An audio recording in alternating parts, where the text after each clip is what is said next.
Hello, can you hear me? Hello, Gary. Yeah, I can hear you. How are you? Okay, I'm good. Sam is on an airplane this morning. He's Okay, okay, boarding an airplane. He's at the moment he's boarding the airplane. So I am going to act as the host. okay.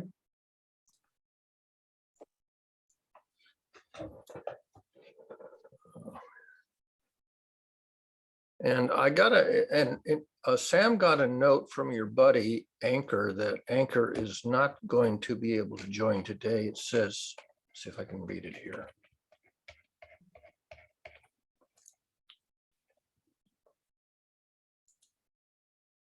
He writes to Sam, hope you're doing well. I won't be able to join today's and tomorrow's meetings as I have a night sky observation session till late. Okay, okay. So it's just, for now, it's you and me. Yeah.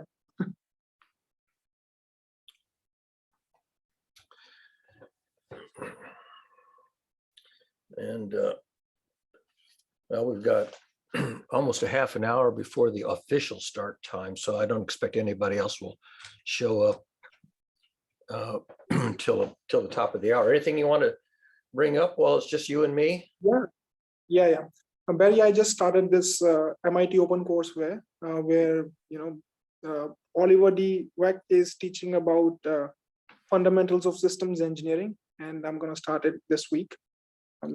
It's a lecture series of, I think, maybe 10 lectures. And yeah, I thought I must tell you that, okay, I'm very much interested in understanding, what system engineering is what are the fundamentals of it. And yeah, Good. because this looks Good. pretty Yeah. promising. Yeah, it's very interesting. There's a chap at Harvard who developed a theory of multiple intelligences. Okay. And he began with, well, way back when they started trying to measure intelligence, measure IQ, they measured math intelligence and verbal intelligence. So they only had tests, classical tests for measuring, language skills and mathematical reasoning skills. And Howard Gardner at MIT thought, well, there's actually more than just those two kinds of intelligence. So he began, I guess, maybe 40 years ago or so, trying to identify the other kinds of intelligence besides verbal and mathematical. And he came up initially, I think, with around a half a dozen. He had musical intelligence, body kinesthetic intelligence, emotional intelligence, which he called intrapersonal and interpersonal intelligence, two kinds of emotional intelligence. He added natural intelligence, sort of, being sort of aware of nature. I'm probably leaving a few out. Anyway, over a period of years, he built up to about 6, 7 kinds of intelligences, maybe 8. And then people were pushing him to add more that were much more rare, much more speculative. And the last 2 that he added, which are the 9th and the 10th, I guess, in his list, one was what you and I would call systems thinking. Okay. He called it existential thinking, because really systems thinking sort of is the whole system in which we're embedded, which determines whether or not we're going to survive individually and as a species, because a lot of species go extinct, as you know, and there's a chance that our species can go extinct or blow ourselves up or whatever. So the kind of thinking about, the survivability or sustainability of the system, he decided to call existential thinking. But it was really the theologians, the religious people, who were pushing him to add that, because they wanted to call it religious thinking or spiritual thinking or something, but it's all kind of overlapping. And then the last one he added was pedagogical intelligence, the ability to teach, ability to explain and educate people. So the 9th was really systems thinking, and the 10th was pedagogical thinking. And there's a nice model of all the different kinds of thinking. But at least for me, the 9th intelligence, systems thinking, was really the big add, because I think if you're lucky, 5% of the population really can grok systems thinking, and maybe 1 or 2% can actually do systems thinking as a discipline and do it reliably. It really caught my attention. There was a preview of this course, and here are the topics. The first one is the V model, and they're going to teach V model. Then then it's designing process through CANSAT competition. And what's CANSAT though? It's Spell it. CANSAT. And that's an acronym. I think there's an I'm not familiar with that acronym. Let me see if I can look it up. This is an acronym inside of a course on systems thinking at MIT. Yeah. MIT. Systems engineering. Yeah, systems engineering. Of course, all systems engineering. Yeah, right. Systems engineering.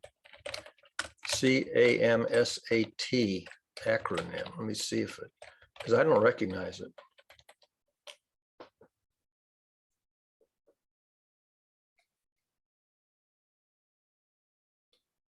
CAMS, it's not coming up in a Google search. I see the course, I see the listing for the course at MIT, Architecture and Systems Engineering online program from MIT. It's on YouTube. It's the open courseware. Yeah. 16.842.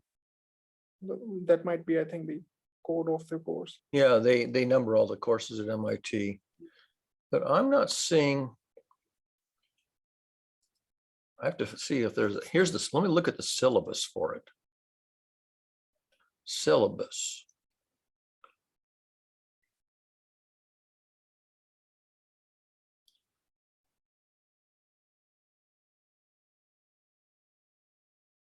I'm just scrolling down the syllabus looking for something that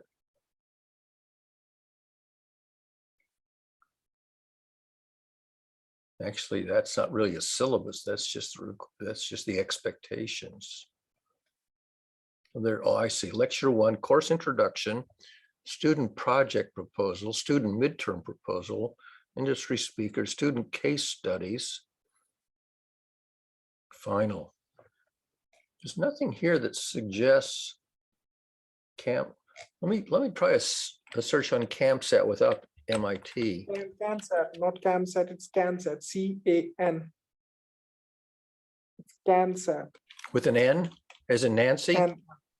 Yeah. CANSAT, all right. Well, here's something called CANSAT competition. Let me see what that is. Maybe that's what it is. Let me see. American Astronautical Society.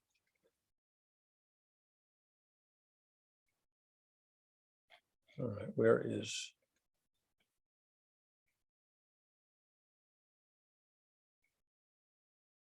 So where's it unpacked?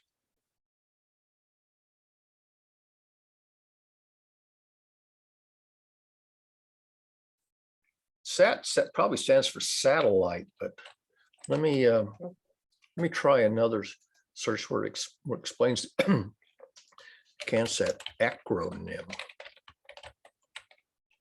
Acronym meaning.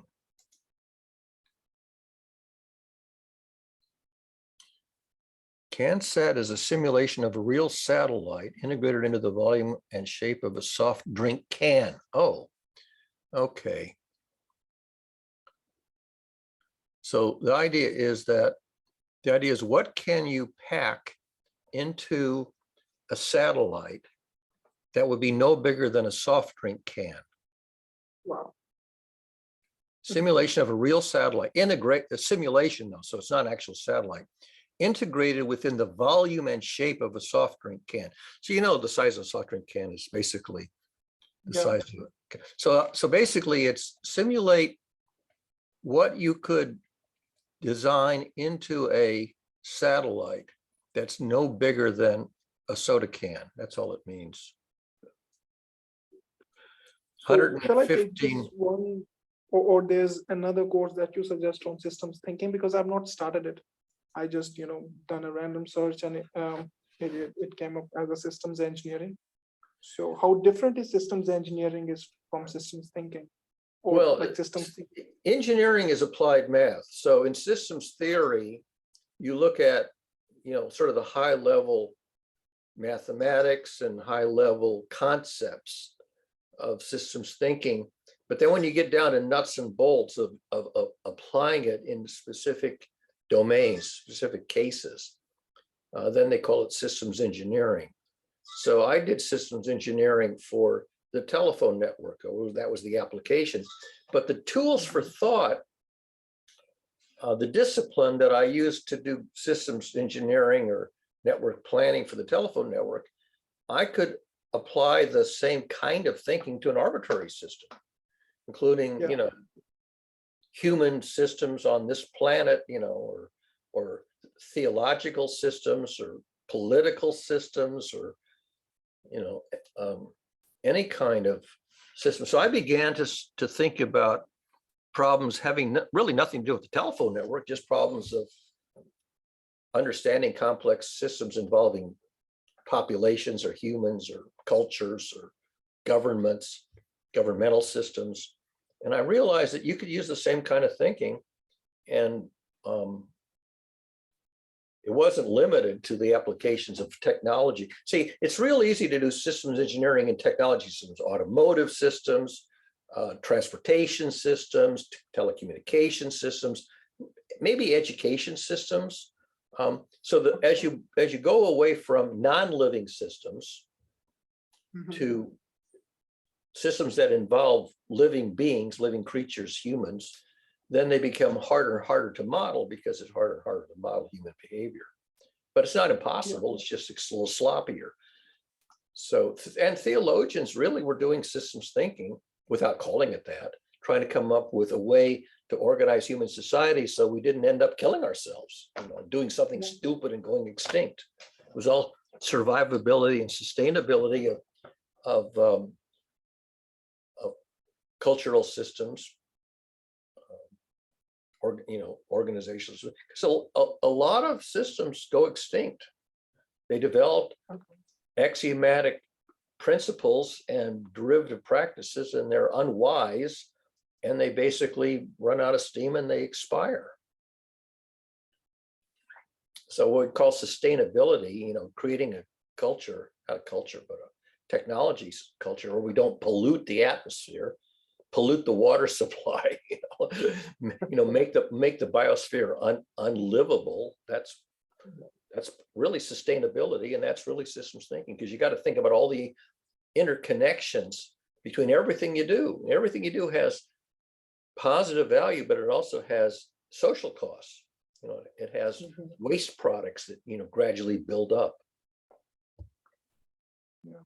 So do you suggest that this some sort of systems thinking could be embedded in the budding young minds, like in the sophomore or in the higher, or in high schools? You can actually start much younger. I mean, the theologians try to teach, moral reasoning, right from wrong. They try to teach that all the way, in grammar school children, Sunday school. So the fact that you can try to teach fundamentals of theology at sort of maybe the, grade school, high school level, and you can certainly, I mean, look at this woman, this young woman. Trying to remember her name now. The woman who did the sit-in, young woman, the teenager. I have to remember her name. But anyhow, I mean, she was a teen. I mean, so they're teenagers. Say again? Greta Thunberg? Yeah, Greta Thunberg. Yeah, Greta Thunberg. So, she was doing systems thinking, as a 17-year-old, saying, we are mismanaging the planet in such a way that we are endangering the survivability and the sustainability of her generation in the 21st century. And so, yeah, you can learn ecosystems, ecology systems, whether it's a non-living system or a living system. Sure, you can learn this. even at a grammar school age, but more importantly, I think at a high school age, and certainly in college age, because Yeah, that's important. in fact, if you look at the fast food industry, like Yeah. start with McDonald's and the other fast food industries, all these fast food industries were trying to create a system of producing high volume of, desirable food that you could serve rapidly. And so all of these fast food systems, they were all examples of applied systems thinking to this whole business enterprise. And in fact, when you do a business model of a new business, that's really systems thinking for your business model. Mhm. I want to check, before I started today's session, I did one of those COVID nose swabs, and I want to take a look and see if it actually came out. It's taking me a minute.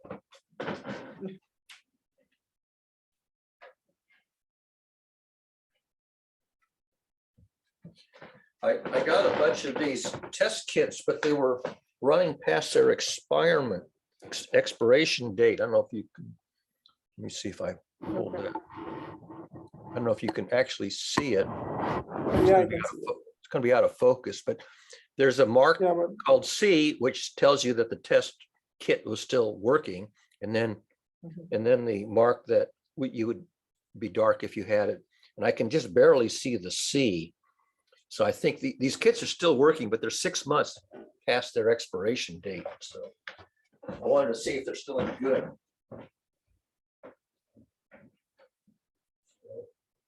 I know I don't have COVID because I don't even have any symptoms, and I certainly, and I've had 3 shots, but I at least wanted to, they're giving away all of these kits because they actually are beyond their expiration date. There's a whole bunch of them that expired in July. This is already December. So they were just saying, take these and use them before they become utterly useless. So I was doing that. Started that about an hour ago. So anyway, I would, oh.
Let's see, Stacy's here.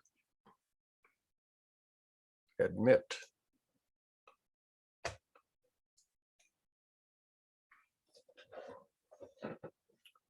Wait for Stacy to. Hi, Stacy. You're muted, Stacy. 1 minute.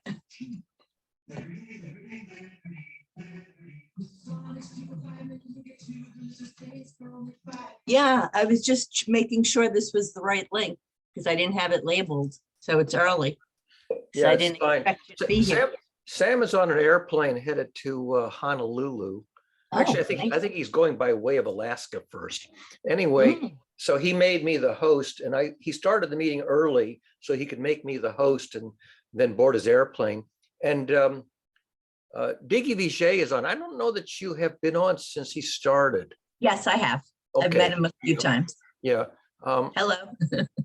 So he's just on audio only, I guess, because he doesn't have his camera on, but he's here. And the other new person who's a friend of his, Ankur, is not going to be here today. He's got another activity that's conflicting. What have the calls been about? Well, because of Diggy Vijay and Ankur for the last, I think, 2 weeks, we've been kind of talking about systems thinking and some of my research that they were interested in. So I was giving them both some homework, some reading material and references to get up to speed. And Diggy Vijay is looking at a course on systems engineering from MIT that he wants to take an online course just to sort of dive into this stuff. So I told him about my work on emotions and learning and other general stuff on systems thinking. And Joshua has been on. Go ahead. Can you give me a title that, like, how would you title that just to make it more specific for me so that I could understand what the conversation was about specifically? Introduction to the fundamental concepts of systems thinking. No, like like the question that you would ask to the class as soon as they walked in. What would the question How be? many people have ever heard of systems thinking? Anybody want to venture a guess as to what systems thinking is? Or what would the next question be? Okay. Have you ever actually read a book or taken a course or watched a YouTube video from one of the subject matter experts? For example, Peter Senge, S-E-N-G-E, who popularized it in a book. It has other names. Peter Senge called it the fifth discipline. Anybody heard of the book by Peter Senge, The Fifth Discipline, also called The Ninth Intelligence in Howard Gardner's catalog of multiple intelligences? Anybody ever heard of sustainability thinking or? I guess the reason I'm asking the question is I'm trying to find out how far away it is from what I'm coming in with on top of my mind, which has to do with how honest people are with other people and with themselves. So I'm wondering if that fits in anywhere, because the last few calls that I was at, it got into technology. And that's why I, stopped coming, because the conversations had nothing to do with emotions. They had nothing to do with human behavior. Right. So I'm trying to find out, is there more talk about human behavior? Oh, yeah. So one of the things that we did talk about in especially last week, was a bit more on my work, because I applied systems thinking to this emotions and learning, which is an unusual application, because most people like me who got an education, a graduate education, went into the technology applications of systems, because it's easy to engineer and design a non-living system because you can fiddle it. You try to fiddle a human system like a political system or cultural system, forget it. I mean, you really, that's kind of what's the word I'm looking for? Aiming a little bit too high.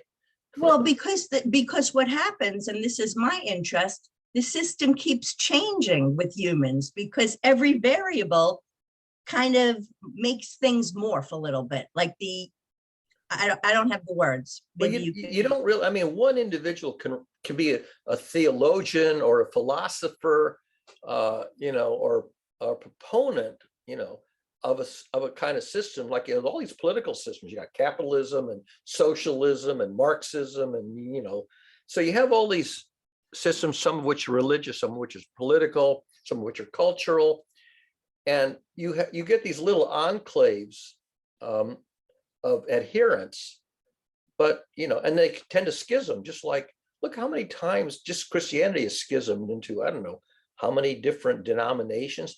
So, and politics is schismed into all these different systems. So you get these little sort of rival systems, and no one person seems to be able to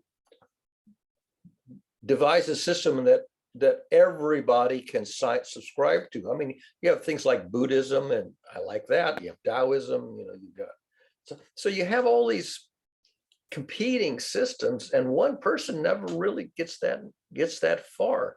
Not that it's not worth trying, but Well, actually, I don't think it is worth trying, because I think that's the point. No, seriously. I think the point is we keep trying to get to the one, and maybe we should be doing the opposite and really realizing that it's supposed to be from the one to the many and not from the many to the one, because I think that's the point. Once something gets too big, the power dynamics shift. yeah. And once those power dynamics shift, you can't make the same predictions. That's what I meant when I say the system changes. Yeah, it changes for lots of reasons, and that's sort of the 1,000 points of light. You know, the two George Bushes talked about let a 1,000 flowers bloom, and everyone different, and you know, have a sort of a competition or a friendly rivalry with competing systems. You know, the American experiment, which seems to be failing now. And you know, But again, when you say competing systems, that's what I would tweak. Like, why does it have to be competing? Like, for example, I can come here on a Saturday to GCC.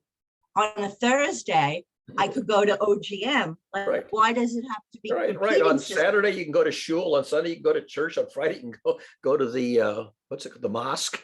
So yes, you can participate in systems which are mutually inconsistent in some degree. As long as they're consistent in some degree. Well, they all tend to have a lot of things. For example, the golden rule tends to be ubiquitous across most of the systems. Some version of the golden rule seems to appear in pretty much every theology.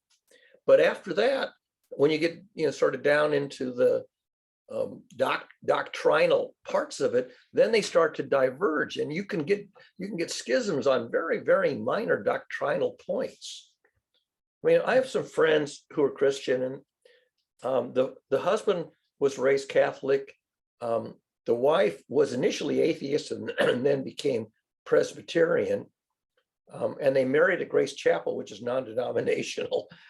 And they were attending their local Presbyterian church, and his brother was gay and had the very first gay marriage in Massachusetts.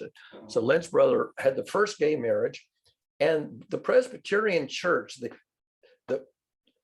the USA, there's actually an organization which sort of defines the Presbyterian church.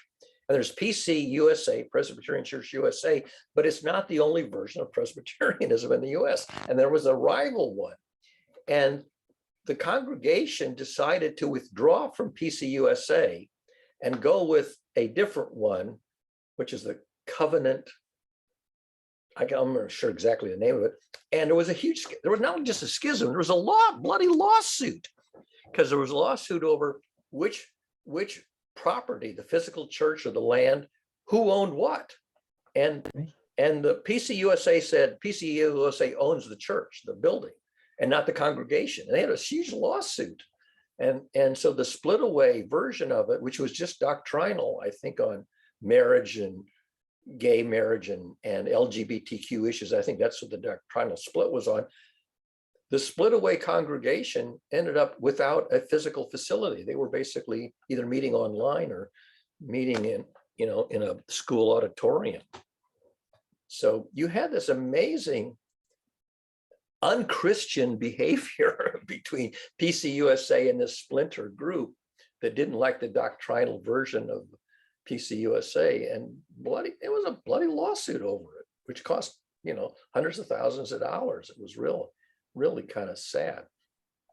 So hello, Stacy. Hello, how are you? I'm good. Yeah, just checking. Yeah. Sam is still able to text us even though he's on an airplane. I don't think they've taken off yet. He's just boarded, but he can still text because they haven't started the engines. he's typing in his own messenger window, just his own. Yeah, I don't see Anyway, I him. was just checking to make sure that. It's okay. Do you want to say something, Diggy? Well, I'm so sorry. Actually, my mom called and I have to take that call. So I was talking to her. And Oh, that's a good reason. yeah. So, I think I mean, in the near term, I think it's a lost cause that the 8 billion of us will come up with one integrated system that's all. I don't think it's going to happen. Let me put it this way. I'd be very surprised. It's not going to happen in my lifetime. I'm 77, so these things take, millennia to happen. And I would just say, is that necessarily a bad thing? It doesn't have to be. It's reality. I mean, one of the systems theoretic models that I looked at, and it's alluded to in my paper, but it's not my own, it's Girard's model of competition, conflict, and violence. And he calls it contagion is the term that sort of came up. And it's a system theoretic model of why humans end up in antagonistic relationships with the protagonist and the antagonist, and competition, conflict, and ultimately it escalates to violence in the worst case, and tragedy. Half of Shakespeare's plays are tragedies. He wrote some comedies too, but the saddest ones are the tragedies, because basically it's like Romeo and Juliet. It's actually a tragedy. It's called the tragedy of Romeo and Juliet because they each had a misconception. Each one thought the other was dead, and they acted. Each one ended up killing themselves because they thought the other one was dead. They didn't check their hypothesis. Well, and that's why I keep focusing on the truth, because early on, with Romeo and Juliet, that's a perfect example. It was always very clear to me that it was the misconception that Right. led to the problem. Whether I Right. was watching a soap opera, whether I was reading Romeo and Juliet, it was Right. always the same thing. And so I was always focused on what would things be like if we really understood what the other person was saying and that information was accurate. So those 2 Exactly. points. Yeah, I was actually watching a brief clip of a video where somebody was saying, if you're having a disagreement with somebody, start by saying, can you ask the other person if they can, even though they don't agree with it, can they articulate your position? And he argues, or not argues, he points out that this is very hard to do. It's very hard to get your antagonist to accurately state your position. They will distort it.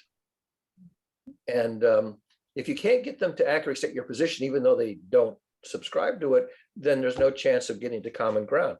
And so this business of getting to common ground is a really, really challenging thing to do. And the history, if you read the history books or the literature, it's uncommon. I mean, look at the Republicans and the Democrats. I mean, the chasm is getting wider and wider between them. They're not getting a common ground. They're just making a bigger chasm. I'd rather watch the Republicans and the Republicans, because that chasm's kind of, Yeah. and that, go ahead. I was going to say the moderate Republicans and the Trump, the far right wing Republicans are now beginning to have daylight between them, or maybe dark light between them.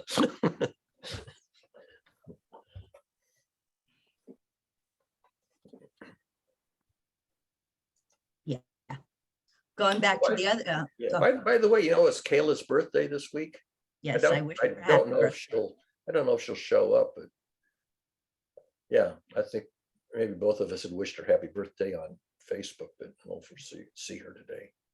Let me ask you a quick question, because I think I can only stay for the first hour, but have you watched an HBO series, Max series called The Vow? No, I don't subscribe to HBO Max, and I'm not even familiar with the series. Okay, What was so the name of the season, Stacey? it's called The Vow, and what it's the story of, it was called ESP, and I think it was Executive Success Programs. And, it seemed to, it started off as, I actually had to look it up to see if there was any relationship between what it originally started as, the business, I actually had to see if it was connected to Landmark because there were so many things in it that had some really good quality teachings in it. And it wound up being being prosecuted as a sex cult. So it's really the story of, I mean, to listen to the people that got out and that helped lead to, help prosecute it. Like one man said, and I happen to agree with him, we did not join a cult. We joined a great company that turned into a cult. And I just think there's so much to learn from that, that I want to find some people who have watched it. I know Doug has watched it. And it's in season 2 now, which I don't know if I don't know if that's going to be what I want to discuss, but there's at least 2 episodes that I'd really love to find a group of people that have watched it to discuss it, because I think the flags are there as to how something that has a lot of really good things in it and good intentions, where it goes wrong. And I think there's something that as individuals, we can really learn from it. I Just wanted putting a to mention search into that. Facebook and see if there's a discussion group. Oh, that would be good. There's actually, well, those are videos. There's some videos. Let me just see. HBO Max actually has 3 groups that focus on HBO, but they're all, well, they're private groups, but they've got they got thousands of members. Well, I think I'd rather oh, do here it it with is. people I know. So maybe I'll just mention it. I think Doug would be interested. Maybe we'll find a few people that we know. Oh, here is a Facebook page sponsored by that particular series. I'll just put it into the chat for you. Oh, thank you. And then you can review it and Thank you. and see if if you can find enough people there to chat about it. 1,000 comments, 760 shares. So at least there's people who have chimed in on it. Although my guess will be that the comments are going to be more about the sexual part of it and the Me Too movement and talking about the sex, the women, and that's not what I'm interested in talking about. But I will. Yeah. Here's actually a person who says he was called to jury duty for the trial. Didn't actually attend though. Oops, somebody's coming. Joshua Bridge is coming. Let him chat. Let him in.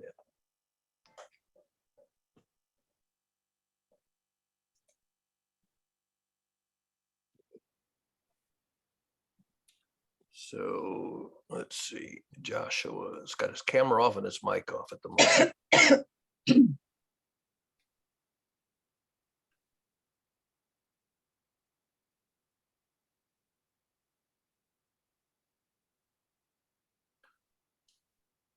Maybe he will pipe up. No, just say hello to Joshua. If he has a chance to say hello, he'll say hello. Oh, thank you. Please continue. I'm just getting stuff ready this morning. Okay. We were talking about the HBO Max series, The Vow. Stacey was interested in whether anybody had seen it, wanted to talk about it.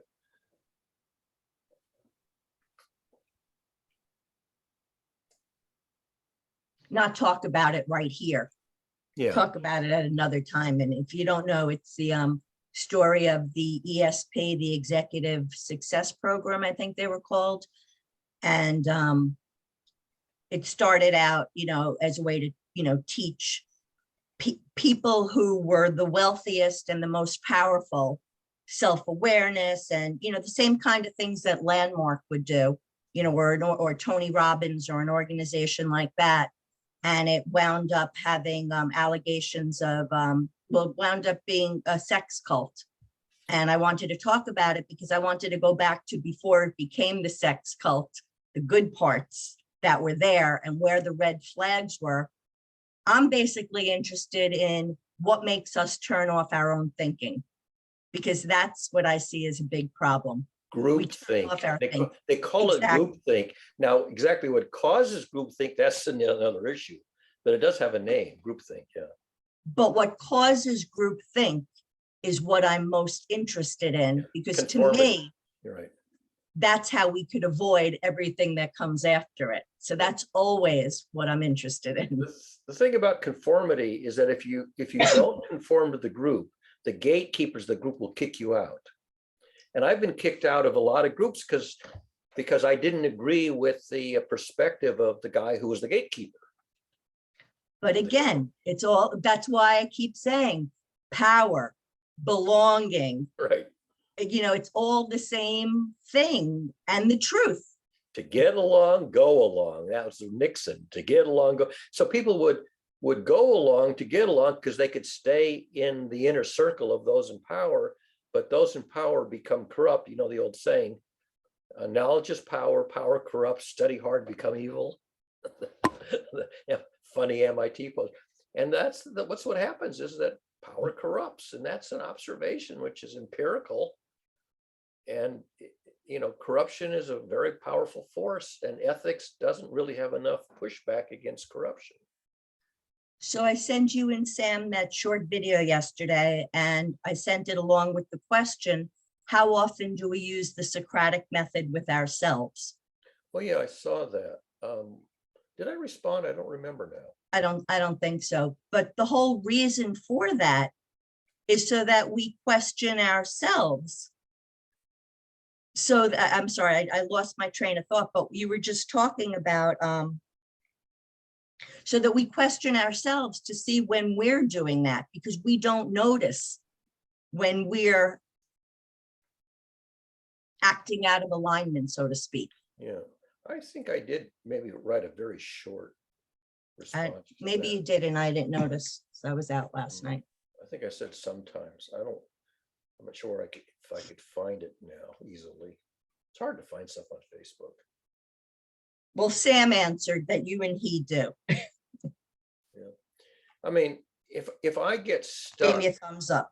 yeah, if I get stuck, then I might go to more formal methods of analyzing my stuckness. Right. But I have to get stuck enough to bother to really do some soul searching, in which case but you know what, Barry, that's common.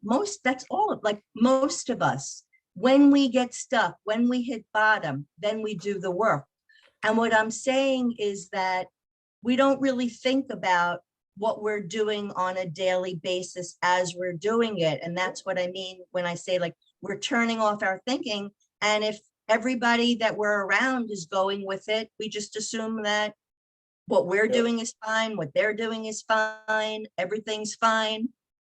Monkey see, monkey do. I mean, Carl Jung said most people judge because it's easier than thinking. Mhm. And so if you basically say, well, here's the group thing, here's the popular thinking, I don't see anything clearly wrong with it. It may not be perfect, but it's not, it's not a disaster. So it's easy just to go along with it because you don't want to be alone. You don't want to be walking alone in the wilderness. And so you stick with the peloton, even though you'd rather be somewhere else, but you don't have the energy to be somewhere else. You don't have the resources to function without the group, around you. So people stay in groups for mutual support, even though the group isn't going where they would have gone if they could have gone on their own. To get along, go along. So yeah. I mean, here's an interesting thing. Isaac Newton is really famous for making enormous breakthroughs in applied math and science. In fact, he invented the calculus, or co-invented it. Not only did Isaac Newton never marry, he never even had an intimate relationship. He supposedly died a virgin, if you know that story. I didn't know that. He has one thing in common with Jesus. No intimate relationships. Now, Jesus had social relationships. Isaac Newton didn't even have social relationships. He was very much a loner. But look at the progress he made in solo thinking. So a lot of deep thinkers are very solitary, not necessarily celibate, although some of them are pretty celibate, but you know, it's kind of the more social you are, the less you're an independent thinker. Most people who write books, it takes a lot of solitude to write a book.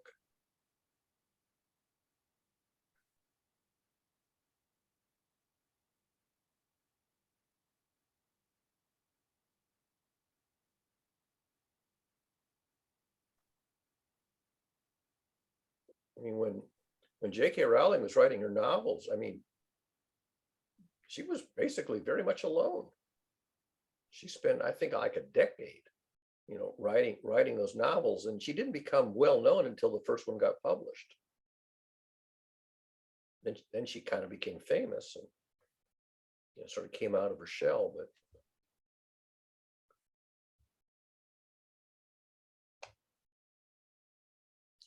I think the more gregarious you are, the less good you are at independent thinking. I think you're making a very big leap on that one. Well, I'm talking about the direction of the correlation, not the steepness of it, but simply the direction of correlation. Well, I mean, I see the correlation would be there in terms of numbers, but I still think that's a very big, that's a leap. Yeah, it's a statistical correlation, but it doesn't apply. Yeah, that is on average, but I mean, there are leaders who are very good independent thinkers, and they can get up in front of an audience and give a very good, well thought out presentation, and they're rare. They're very rare. The independent thinker who's also a good public figure, speaker. So if you were looking at me, would you see me as more of a social person or an independent thinking person? Well, the only reason I know of you is because you are a very social person. If you So you weren't, I don't- wouldn't even know you. So you don't see me as an independent thinker? It's not that, it's that, but you seek out independent thinkers. You hang around them. So the question is, how much of your thinking is influenced by contact with others and how much of it is original? And I don't know. I mean, Maybe I seek out independent thinkers because I am an independent thinker and I want other independent thinkers to make sure I'm not missing anything. But the point is that if you're an independent thinker and you've thought something that nobody else has published, then you have a very strong impetus to publish it. And so, you know, so I know that you publish stuff on Medium.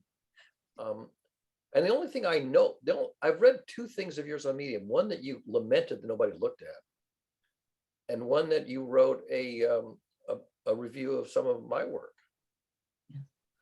So it's interesting that you bring that up because I just want to clarify something. The independent thinkers that I seek out are because when I see them, I'm like, oh yes, that's what I have already believed to be true based on my years of living. Yeah. But recently somebody said to me that I should have put all these ideas down. And what I explained to them is my whole philosophy is that things don't have to be hard and don't have to be work. I don't want to go into that seclusion that you talked about. Right. And do so. For me, I'm lucky because I'm at a point of my life I don't really have to, and so I'm not going to do the work. I really look for people who can echo back in their own words some independent thoughts that I've written up, because I'm not a very good presenter. I tend to be over people's heads a lot, or go too deep. So I'm always looking for people who can echo it back in more public language than I tend to use. I tend to use, very technical language, which leaves people saying, I have no idea what he's talking about. Yeah. Even my own brother says, I have no idea what you're talking about. And the thing is a lot of my thinking is rooted in mathematical reasoning. Same with Sam and his fathers. Sam's father is a mathematician. Mathematicians have a very small audience.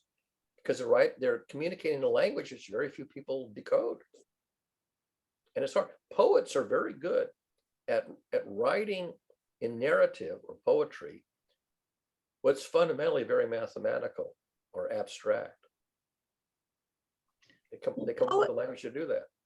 Well, poets also have the advantage of when people read it, they can read it slightly different than each other and still be able to agree. So there's not that, but that is a big advantage. Yeah, they get something out of it, but they don't all get the same thing out of it. So if you're a scientist and you're trying to propose a theory that sort of characterizes the behavior of the cosmos or atoms and molecules, you really don't want people to get many different interpretations of it. This is what happened in quantum mechanics. Schrodinger came up with this equation. And then for the next 100 years, people said, what does this equation actually say in narrative? And you got half a dozen or more inconsistent narrative interpretations of this one formula, this one mathematical relationship. And that shows you, I mean, Schrodinger must have been really frustrated that there were so many inconsistent competing narratives trying to say what his formula was articulating in the language of math. And I couldn't even start a conversation from that point because it's already above my head. You know, one of the things that I've been taught, you know, I agree with Trump on one thing. I love uneducated people too, but not in this, but let me explain what I mean by that. I love uneducated people that have common sense and can admit when they're wrong, because people that don't have all of this, you know, like maybe they don't know what Schrodinger's theory is, but they can ask questions and they can listen if they want to, because you can not have a formal education and still be a smart person with common sense. And then you can look at the evidence you're being presented with and be able to see that doesn't make sense. Like there have been many times where I said, I would rather have a group of smart fifth graders judging what's fair or what's not than people that already have this, you know, set of knowledge and they're so certain in it. Yeah. I mean, what Schrodinger did is he said, you know, if you fire a cannonball like Newton would think, if you aim the cannon the right way, you can predict with great precision where it's going to land. Okay. In quantum mechanics, you don't have enough information to do that, but you can predict a distribution of the space where it's likely to land.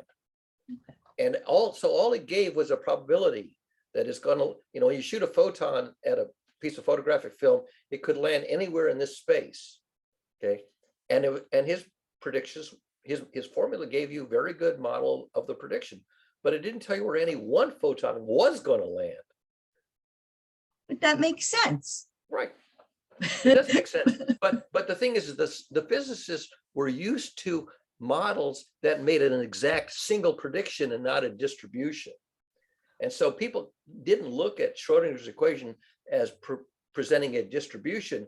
They thought that the quantum particle was in fact everywhere and sort of decided at the end where to land. And it was you know, they try to use the wrong way of thinking about the math, the deterministic version versus the probabilistic one. And even the best thinkers took a century before they realized, oh, it's just a probability distribution.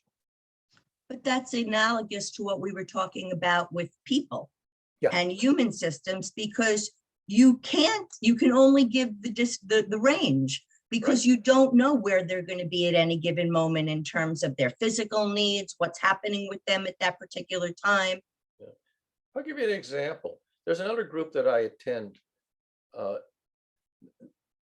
They meet both on Zoom, and now they're resuming to meet in person. So, but you can still tune in on Zoom. And it's called the Lexington Computer and Technology Group. There was the old Boston Computer Club way back in the 80s and 90s. This is the remnants of that. And they're both mostly elderly guys like me. And they were looking for material to present at their meetings, not just presented by the members, but occasionally videos that are on YouTube that are worth watching. And so they were looking for some really good presenters of interesting topics that would be interesting to the group. And I mentioned, one of the things is that there's hardly any women in this group. It's almost all males. And so one of the topics is women in science and women presenters of science. And I said, well, there's a couple of really good women who are good presenters on YouTube. And I mentioned Sabina Hassenfelder and Becky Smethurst, Dr. Becky. And these guys really weren't familiar with them. And I said, let me find you some representative videos, just sample videos that are not too long, just so you can get a feel for their style of presentation and the depth and so on, so that you can maybe add them to the list of things to present in the future in their, So mostly they thought Sabina Hassenfelder was a good one to add. Yeah. And then I said, next on my list is Dr. Rebecca Smethurst, who's very engaging and very meticulous in her presentations. And one of the guys that I was sort of presenting this to says, I didn't find her amusing, didn't find her interesting. I thought, God, she's one of the best presenters. I mean, she's number 2 on my list. And I like, one guy says, well, to each his own, it's not your cup of, so you go like, here's a perfectly good presenter, does her homework and does really good editing of her videos. And one guy says, I didn't enjoy her. The gatekeeper. Well, I mean, he doesn't have the power to say no. He can, it's like the likes and the dislikes, the thumbs up and the thumbs down. And so one of the guys came back and says, it's really, really very interesting. How can you characterize this, difference of reaction? And I said, funny you should ask. That's part of my research on emotions and learning, this range of emotional states that people can have, and why you can recognize that they're going to be a distribution, but on any one person, you can't predict where they're going to be. They are where they are. So, yeah, I mean, it's like popular music. You have Christine McVie, who died last week, for the Fleetwood Mac, and most of her work was well received, but every artist has hits and misses. They'll do a piece of music and it flops, and they don't, they throw it over the transom, and some rise in the charts and some don't. How do you know? Josh? Go I was ahead. going to answer Barry's rhetorical question. Because it's whoever pays the most in advertising and public relations from the company that's promoting the artist. Right. Yeah. And if the artist says something that's impolitic, they're going to lose their support from the shoe company or whoever that's footing the bill. So Is that a reference to Kanye West or? Yeah, Kanye West. So he's probably the one that's most famous for that. But a lot of performers have said something that sort of rub people the wrong way. If it rubs enough people the wrong way, the sponsors will pull the plug on them. I think things shift and change. And I think what you're saying, Barry, makes perfect sense, but I don't know if that makes sense next month. I don't even know if it makes sense this month.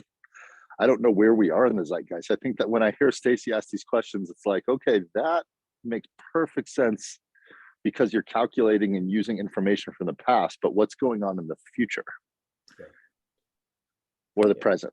Yeah, I mean, you look at a lot of organizations which were all male to begin with, and then some woman sneaked in and didn't use her name, but used her first initial to get in, without revealing that she was of the wrong gender.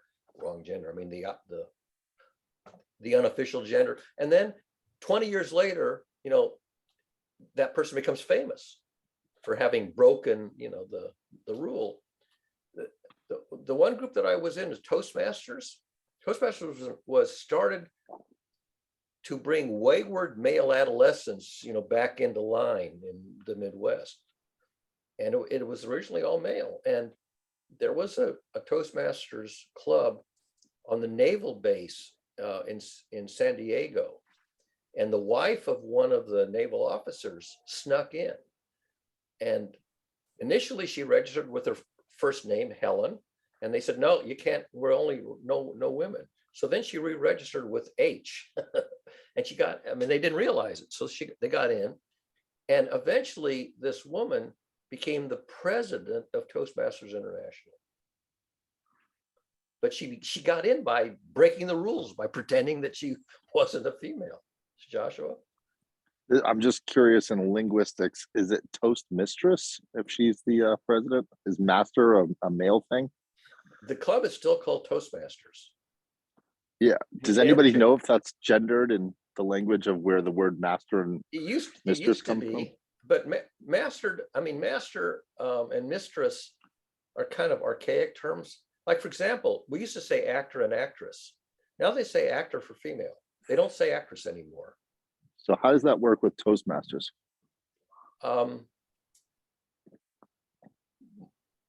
Sometimes people, when they finish their spiel and they turn it back to the Toastmaster, they will say Toastmistress if it's a woman, but people are sort of not sure what terminology to use. I have no But clue how to officially, it's navigate still those waters. Officially, it's still called, they didn't change the nomenclature. They still say Toastmaster, just as they now officially say actor for female, and they don't say actress anymore. Remember stewardess? And now it's flight attendant. That's why I'm trying to figure all this out. I'm wondering if you have any takes on this, Stacy or Dig VJ in Asia, if they have different words for master. Well, yeah, I mean, for master, we use the word guru. Like guru could be anyone, male or female, despite of Would it be gender. toast? Do you know this organization? Is that have you ever No, seen no. it in India? No. Let me check. It might be in New Delhi called Toast Gurus. I don't know. Language is weird, especially, I mean, a lot of languages have masculine and feminine verbs and nouns. Yeah. English sort of does, but it's sort of because a lot of terms are borrowed. But we don't have masculine and feminine verbs like they say in French. And I don't know if it does Italian. I think Italian does too in Spanish. The Romance languages, I think, have masculine and feminine verbs and nouns. It's a dangerous rabbit hole. I went down it with my friends this week of throwing out random words and then looking at the etymology and the Latin roots, and then going through the room of who knows it without looking up Google. Like capitulate to chop someone's head off, and coming from the Latin cop. It was Decapitate and capitulate. Okay. but it's interesting how some of the roots went from the Arabic and then it went into the Old French and then it went into this and then it went into English. Like the journeys that words take to become part of our nomenclature. And then the new thing on Google is they have a time thing of how often that word was used over the last 200 years. So you can see like it started with the word empath that just started getting used in the last 30 years. That wasn't a word that was used. And so there's a lot of languaging that we're using that's new and languaging that's super old. How do we get woman from man? I mean, I don't know if I've ever looked up the origin of woman as the feminine of man. Oh, it's easy. It's 2 W's and an O. So that's the boobies and the vagina. I know it's horrible. I knew I could make you laugh though. That's horrible. That was a bad joke. I'm sorry. FedEx. I just want to get a package that's at my front door. How you been, Stacy? Good. Thank you. Good to see you. Thank you. How are you doing, Diving Joshua? deep. I'm just waking up. Really, I'm like not really awake. I have a big cup of yerba mate, really strong, so I'm expecting to wake up soon. But yeah, the little kid's been keeping me. She went to bed last night and then woke up about 10 minutes later and said, "Oh, I'm hungry." And I was like, "Whoa. Oh man, she's got a full mouth of teeth coming in." So How it's another old is 8 she now? teeth. She's gonna be 18 months on the 14th. So she's doing the talking and now teeth. She's going to be eating and, she's turned into a person. So I feel like gotta, until she's 2 years old and can actually talk, then yeah, I like to set a date where I'm done, and then I'll just keep doing that until she's 47. Yeah, I was gonna say. It's just to keep my mental stress. It's just for my own, like, oh, when she turns 19 months, it'll be this way. Like, I don't know. I used She to feel grew- that way about when they would walk. I'd be like, when I could put them down, Yeah. when you'd go shopping and I'd be carrying them and I'd be like, I just can't wait till they can walk. Yeah. And now I just can't wait till she holds my hand, because she walks so well. She won't let me hold her hand. So therefore takes off into the street. So yeah. But no, it's going great. She's doing fantastic. Like I'm over the moon with this over the vacation, this holiday weekend. She interacted with so much of family members and dogs and different people that she's a whole different person just from 1 week ago. She has a different vocabulary, a different way of carrying herself, completely different. I just got a different kid. So it's I'm trying to re-meet her where she is, because I found out her word for water is a cross between water and the word bottle. So it's bada, Bottle of is water. water. Because I was trying to figure out why she's saying bottle.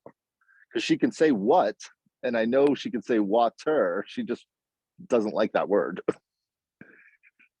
So I'm glad I went to the front porch. I left a note for the FedEx guy to leave the package on the front porch and ring the doorbell.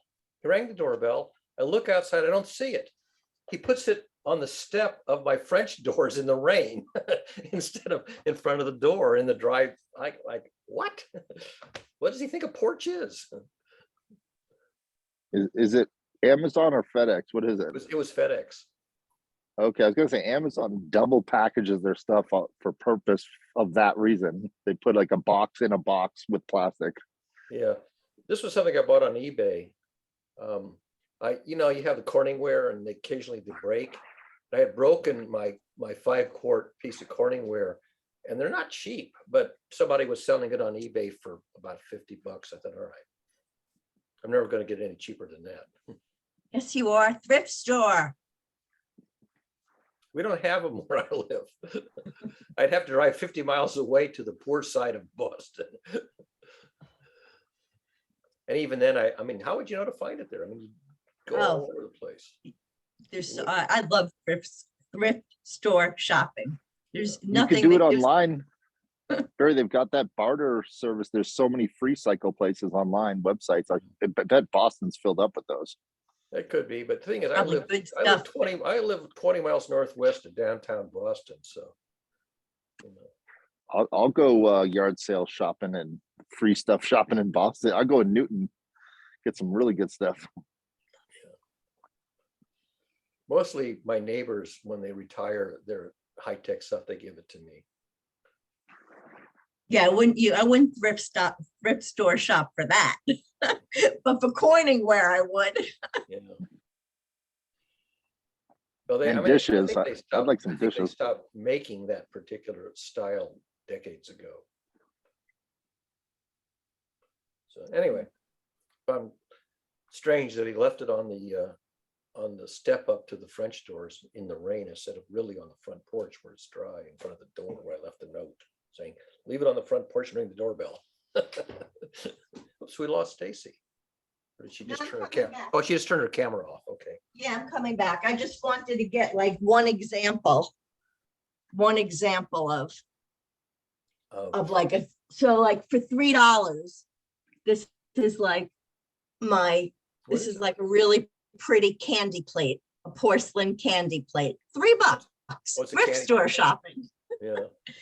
That's a Isn't it model pretty? plate. Signed. Just an example. It was close. What year was that made, Stacey? Do you know? Oh, I don't, Does it say on the back? Is it handmade or is it from a it's made in Italy, but I can't tell. I can't read the, I can't really tell when. I can just tell that it was made in Italy, Oh, wow.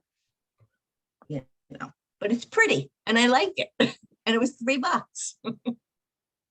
It's awfully big. Awesome.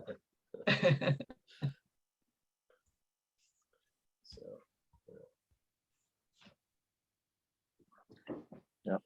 I've been asking for mathematicians that teach calculus between senior and high school AP and freshman.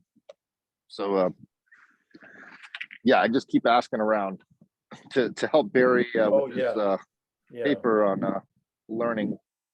I really would love to have just one teacher attempt to introduce this as an application of freshman calculus and see if the students say, well, now that's an interesting application of calculus. I'm fed up with the lobbing cannonball applications. That's so old, even though that was the very first one. That's not terribly interesting. Yeah, I think I'm gonna, when I have time, go directly to the source, find out where all the AP math teachers hang out online, and then just post it in their bulletin boards. Yeah, I assume that they still teach AP math in high school, at least maybe in the affluent suburbs. I don't know about the inner city, Sure. but Sure, they got to. yeah, you would think so. We tried to introduce a course on Einstein relativity at the high school level, and I don't think that flew very well. I think it was just too abstract for most of the students. Just takes a couple of years to get it into the curriculum, I believe. I think it has to be petitioned the year before, and then they have to write it, and then it's like a third year it might get into the standardized curriculum, but someone can teach it on the side. And the students have to be able to absorb it. So if it turns out that high school students just can't wrap their brain around some topic, then they leave it out. There was one funny anecdote where they were attempting to teach relativity in high school using some computer simulation as the method. And there was this one particular student who just wasn't getting it, no matter what they did. And finally, in exasperation, the teacher said to the student, he says, I can explain it to you, but I can't understand it for you.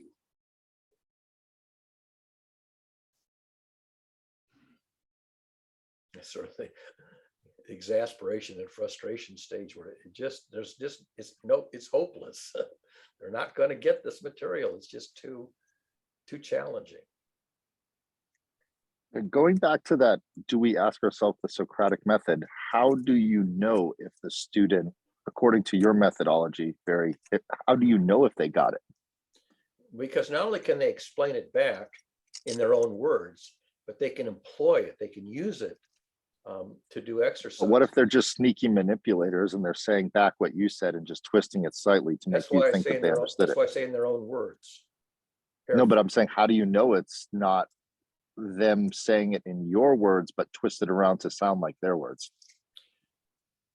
Because I can tell, well, first of all, I have such an idiosyncratic way of talking that people can recognize me even if I'm trying to be anonymous. Let me just see who that. No, it's a spam call.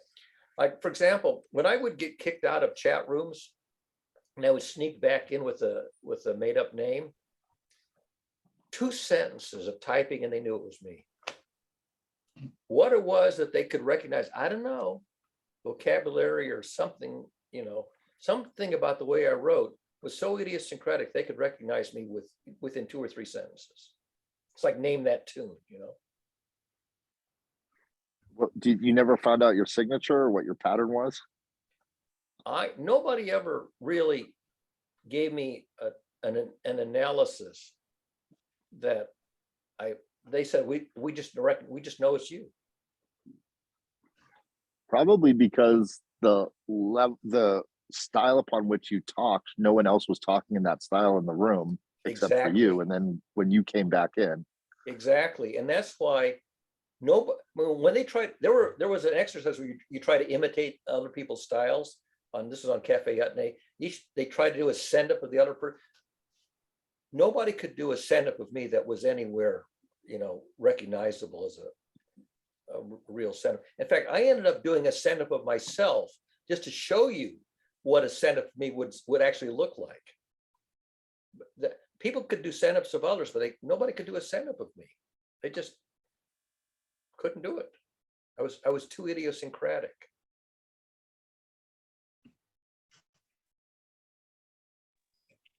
Well, I'll get my GPT-3 to work on that. Okay. The thing is that people always love a really good imitation. Now, when people do impressions of others, if it's a really good impression, it's fabulous. And I've never had anybody do a really good impression of me. Well, that would be fun to do. We used to experiment here at the GCC on certain days. It'd be fun to all come in, change our names and our profile picture and be the other person. Like I'll be Dig VJ, Stacy can be you can be Stacy. I think that's a good exercise. I have the same problem. I can't do a good impression of other people. I don't really have the faculty of being able to emulate another person and be convincing. I mean, good entertainers are very good at that, but it's quite a skill. Get all the mannerisms and everything. I saw Diggy on mic. I was going to say, anytime you want to speak, Diggy, just put if you have the raise the hand feature, since you're not on. Go ahead. No, that's okay. I was listening actually. Oh no, I'm just saying I've been just butting in and forgetting to raise my hand. I was trying to do that in the beginning of the conversation. That's one of the agreements we all made, is not to talk over each other. Diggy actually went off to talk to his mother on the phone for about 30 minutes there. So. And where's Sam today? Sam is on an airplane. He's headed to Honolulu, although I think his first hop is to Alaska. Maybe I misinterpreted, but yeah, he's flying to Honolulu, and had to board the plane about 50 minutes before the start of today's session. So we started early, and he gave me host privileges, and then had to disconnect so he could board the airplane. Okay. Let me just see.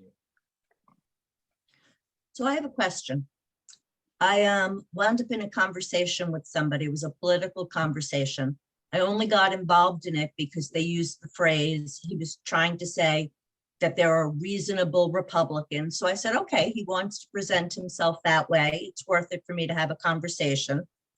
And it quickly turned, and I stayed civil the whole time, but he really escalated, started using words like vile, started saying that if I didn't condemn something, I'm vile too, it's on my conscience. So then I turned it around and I said, okay, well then, is it on your conscience that you did this? And in this case, it was, is it on your conscience that you voted for Trump? And he said to me, I told you I don't support Trump. And I said, I didn't say you support him. I asked you if you, because again, I'm cutting, I'm making this much short, I'm condensing this. I said, I asked you if you voted for him, because he would not admit that he voted for him, but he did. And what's my point? Oh, he got more and more nasty about it. He was like, I don't say who I vote for, which was ridiculous because he was already saying who he would vote for in the future.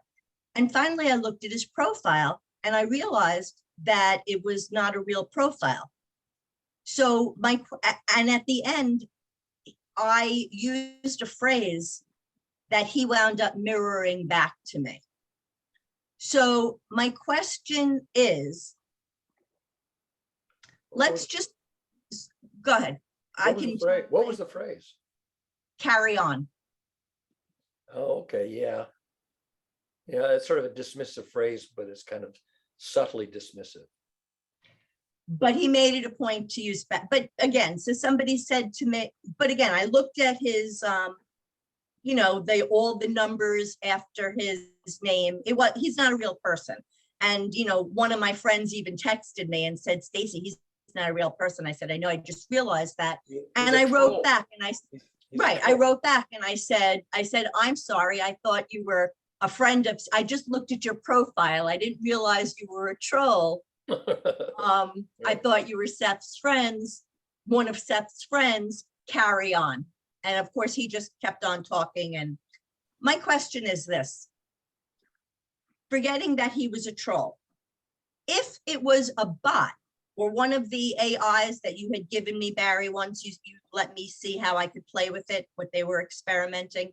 right. Had it been an AI, could my civility actually help it to learn to be more civil? It's more likely that that people would drive it in the wrong direction than in the right direction, because it's I more fun. It's more fun to mind fuck the bots than to refine them. I understand that, but I guess the question is, and I got Josh's thumbs up, would it be possible that a coordinated attempt of people trying to retrain the bots to be more civil could? Yes, yes. And I even have an example, but it was a very constrained example. There was a grad student at MIT who wanted to write a chatbot. This is in the 90s. Worked for Hal Abelson, who's a famous MIT AI guy there. And he wanted to put the bot into a chat area where it would get a lot of interaction. And so Hal Abelson knew that I had been doing this project with Micromuse, this online learning community, and he told the grad student, says, talk to Barry and see if he'll, I said, sure, bring your chat bot in and he can chat with the people in Micromuse and you can, have your nice little project. So because I knew precisely what this was all about, I was very, very careful when I chatted with the chatbot to listen to the topic that it was bringing up, and then try to say back something that was concise, correct, relevant to that. And this particular chatbot had a way of reckoning the trust level of every correspondent. And over time, my trust level score went way, way up compared to the others who would kind of screw around with it a little bit and josh it around. And when the guy wrote up his paper at the end, he gave some examples of things that the chatbot had echoed, had said, and he said there were times when the chatbot actually sounded like it knew what it was talking about.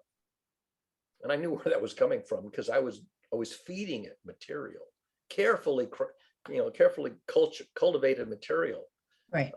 that was within its scope of topics, relevant, interesting, and it was, and it was recognizing that these were reliable sources. But that was a very, very small example with just maybe a dozen people talking to this chatbot over a period of a couple of months.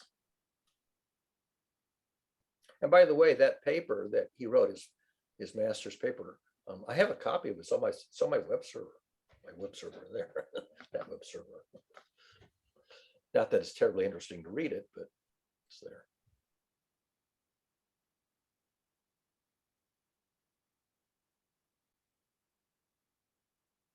So yeah, you can, it's like going to finishing school. They used to send young women to finishing school, and the whole thing was to teach people to be very gracious and graceful and cordial and polite and all this stuff. And yeah, you just basically had to be immersed in a culture where that was the norm, and then you would pick that up. Well, I asked that because I remember years ago suggesting in GCC, and again, I wasn't sure if it was true, if I was being paranoid or whatever, but I remember thinking that maybe this could have been a strategy to sort of unite Facebook people and get them to realize, hey, let's get together. We're being, manipulated into being nasty and obnoxious. Right. And instead of fighting with each other, like I sort of saw the storyline or the strategy of us uniting against the common enemy being the bots. Yeah. And the way we would unite would be we'd have to be civil because that's how we were beating the bots. So it was almost like a game strategy. And I just want to know if that would have actually worked. But at the time, there wasn't even, most average people didn't even believe there were bots. So I had nobody to talk to about it. Yeah.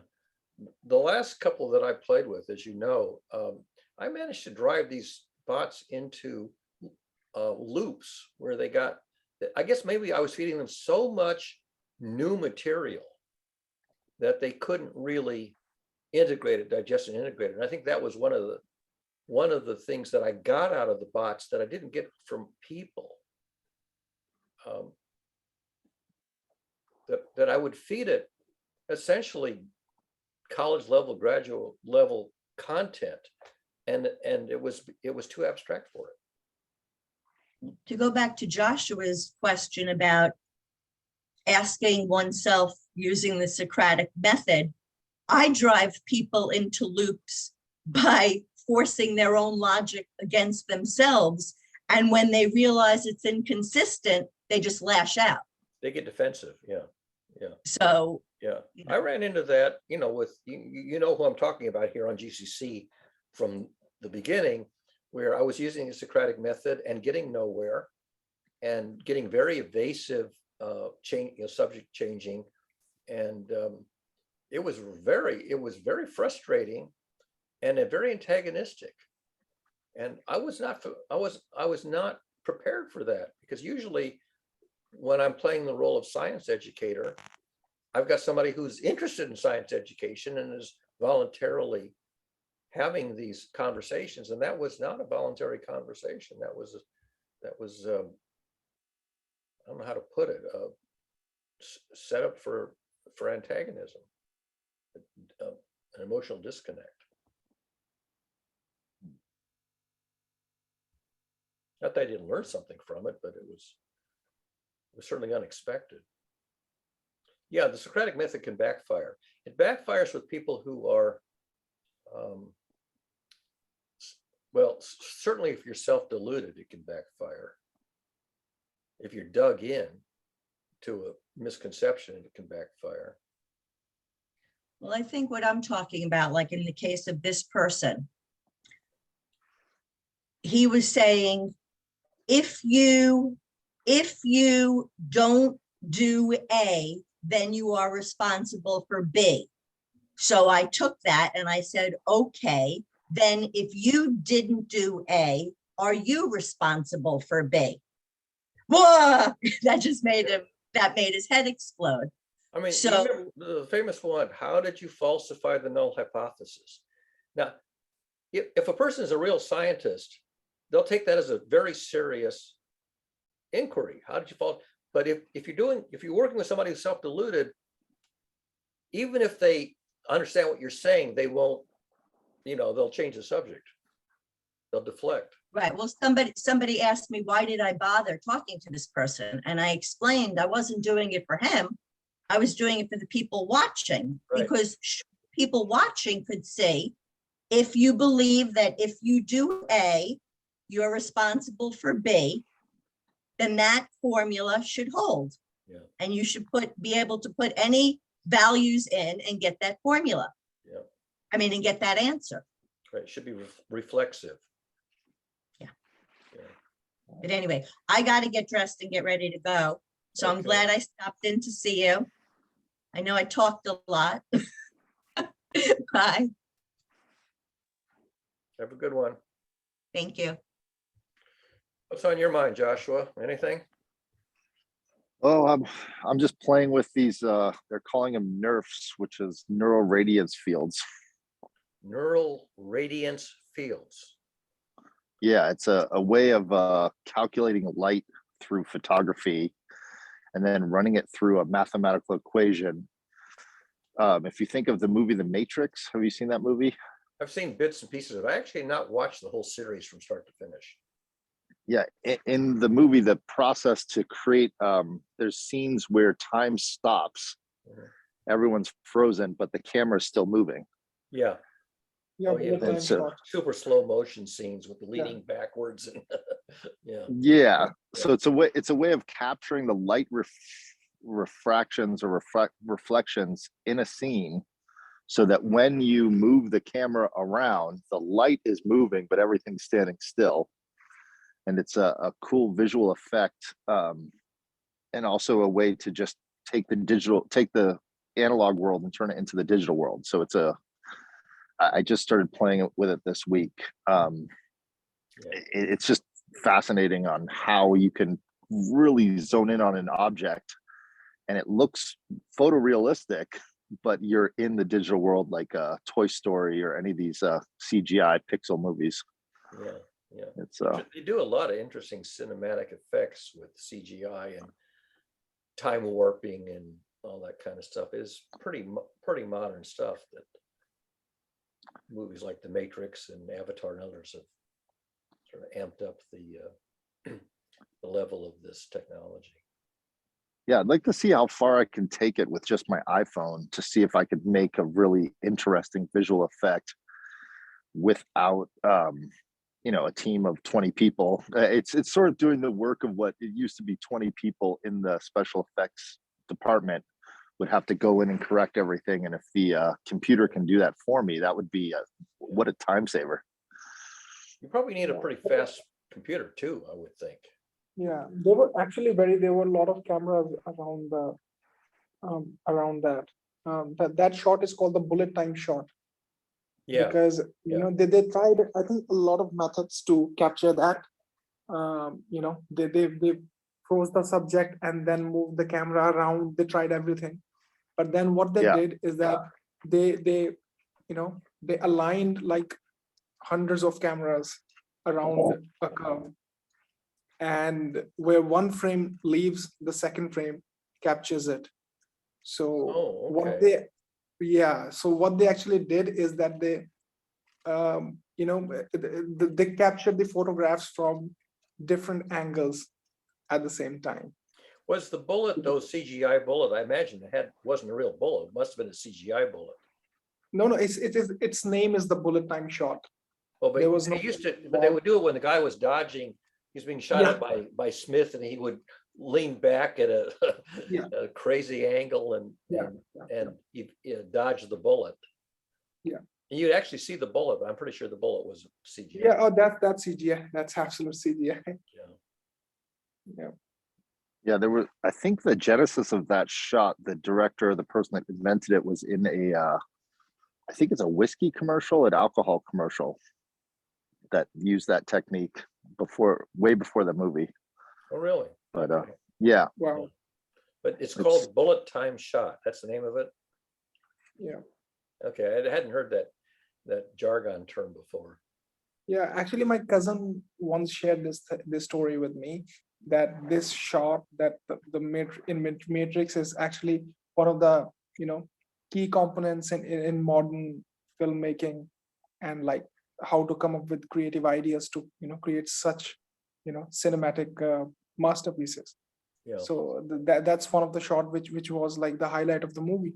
And in a lot of movies after that, it was used in, I think, there's a movie in Bollywood film called the Ravan. That technique was used to capture some shots, and yeah, it's a pretty famous technique in filmmaking as well. Yeah, that's interesting. Cinematic techniques. Yeah. Yeah, it's really fascinating. You can also, if you're shooting a scene with multiple angles, and then if you have a doorway, you can paste out the doorway and make it look like the camera's You muted yourself or the something. doorway. We lost your audio there while you were. Oh, sorry. you were I think gone. my headphones. Okay. Yeah, sorry, my headphones just kicked in. I just bought these are dying on me. The battery. Oh. These AirPods. So I'm getting new AirPods. But at any rate, can you hear me now? Yeah. Okay, great. So I was saying, when you're doing that technique to capture the area, it's basically like, it looks like the camera's on, but it's really CGI. So you're just, the way I understand it, you're taking the real world, shooting it from so many different angles that when you display it, it looks like it's really there, but it's really not.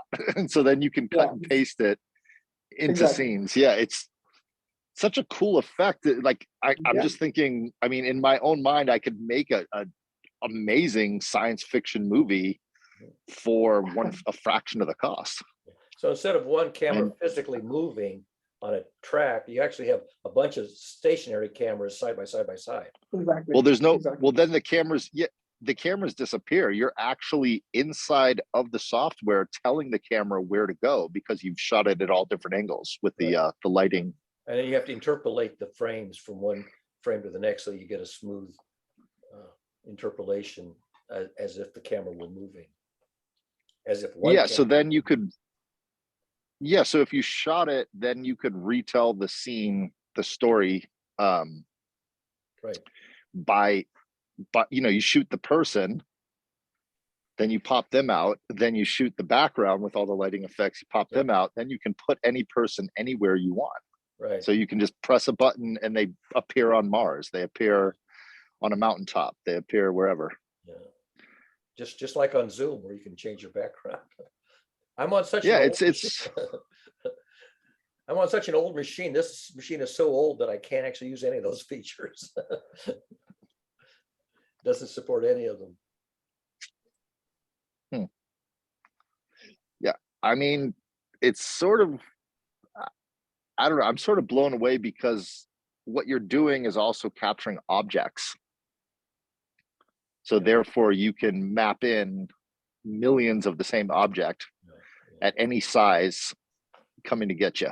So imagine that old 1950s movie where the tarantula is superimposed onto a black and white and it's coming to eat the city.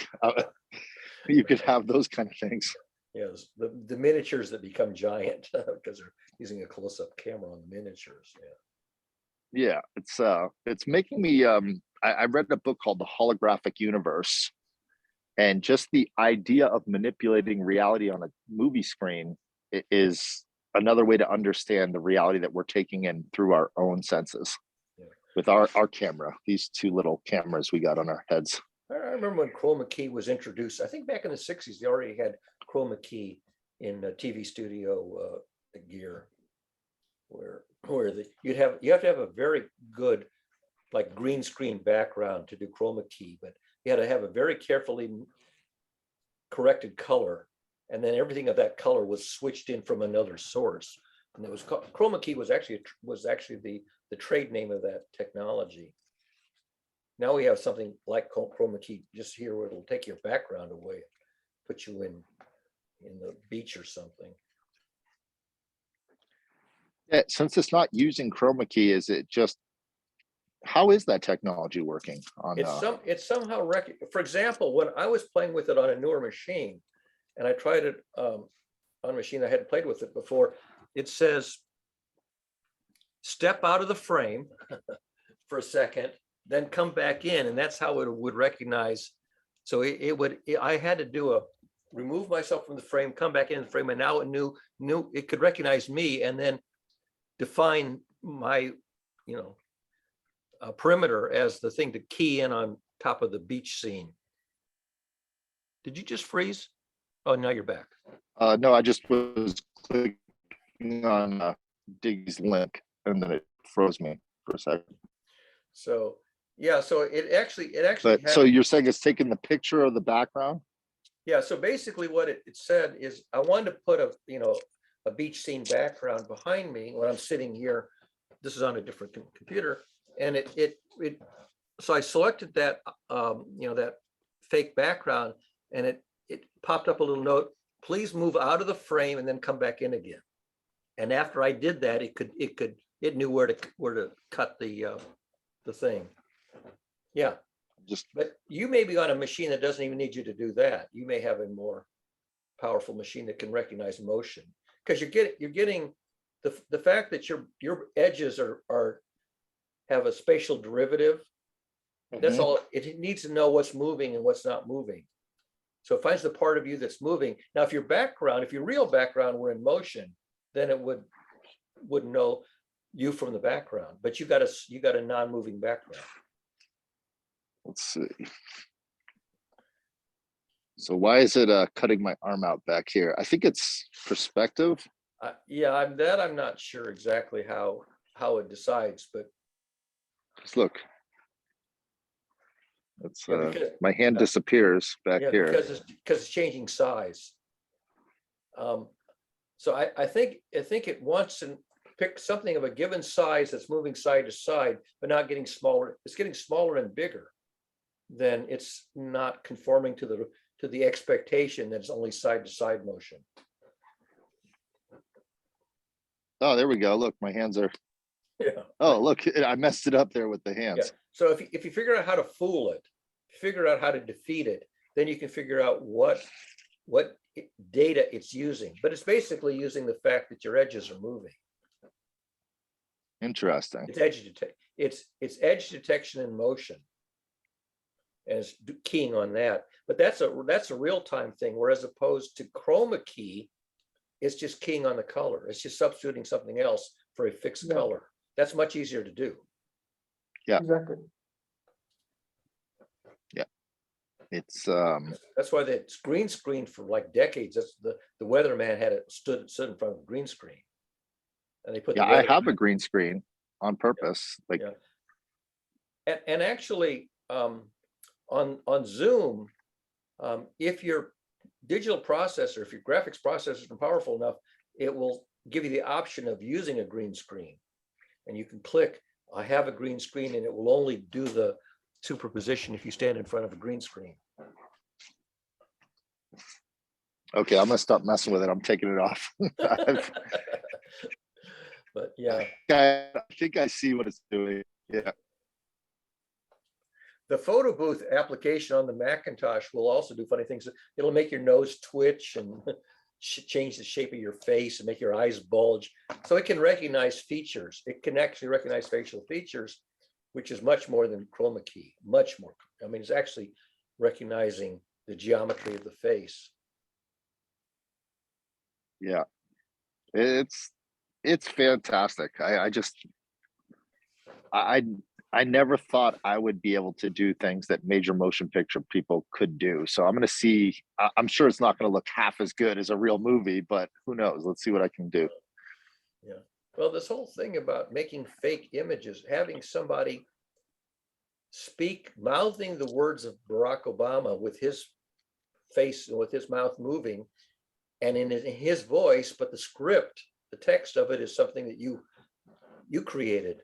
So you've got Barack Obama speaking your text and it looks like he's actually saying it. Yep. Yeah, I'm more interested in teaching and education. So with those type of tools, you can say, okay, we're going to go inside of a cell today. And then I have a close up or a CGI of a cell. Right. And then I can point things out. And I think just communication wise, it's very powerful. The Fantastic Voyage or Fantastic Journey, whatever that sci-fi was, go inside the bloodstream or whatever. Yeah. Well, like I see you often when you're explaining things, Barry, you're using your hands to say, Yeah. if it's here. So imagine if you could just point at your hand and then the thing pops into it and you can show Right. like that's where I see us going to is holograms and Yeah. I mean, Yeah. I had done way back in the 70s or 80s, I had done computer animation to explain abstract things, but it would take a month. It would take a month to do a 2-minute animation. Mhm. And I mean, for something like this, you're not going to be able to take a month to do a 2-minute animation. You would need a much more powerful system that's doing a lot of the frame by frame work without having to write code to generate each frame, tediously. But the first time I did a computer animation, I used a Lisp machine. I was like a $200,000 Lisp machine that was, they had just taken delivery of it. Nobody had even learned to use it yet. And I was using, what language was I? Might have been using Smalltalk or some language like that on. I don't remember now. But I think that'll make people smarter, right? If you can. It worked. Cool. I mean, I was trying to explain some mathematical ideas to my management, and I wasn't getting anywhere until I made this cartoon, this computer animation. And then when I made the computer animation, my boss says, "Now I understand. Now I understand." I'm thinking, geez, I have to make a cartoon to make my department head understand my work. Hmm. Because I could look at the math and I could run the movie in my head. but you can't see the movie in my head. I had to tell the computer the mathematics and have the computer make the movie on the screen. Yeah, that's the other thing I was interested in this week, having conversations about the processing happening in individuals' heads.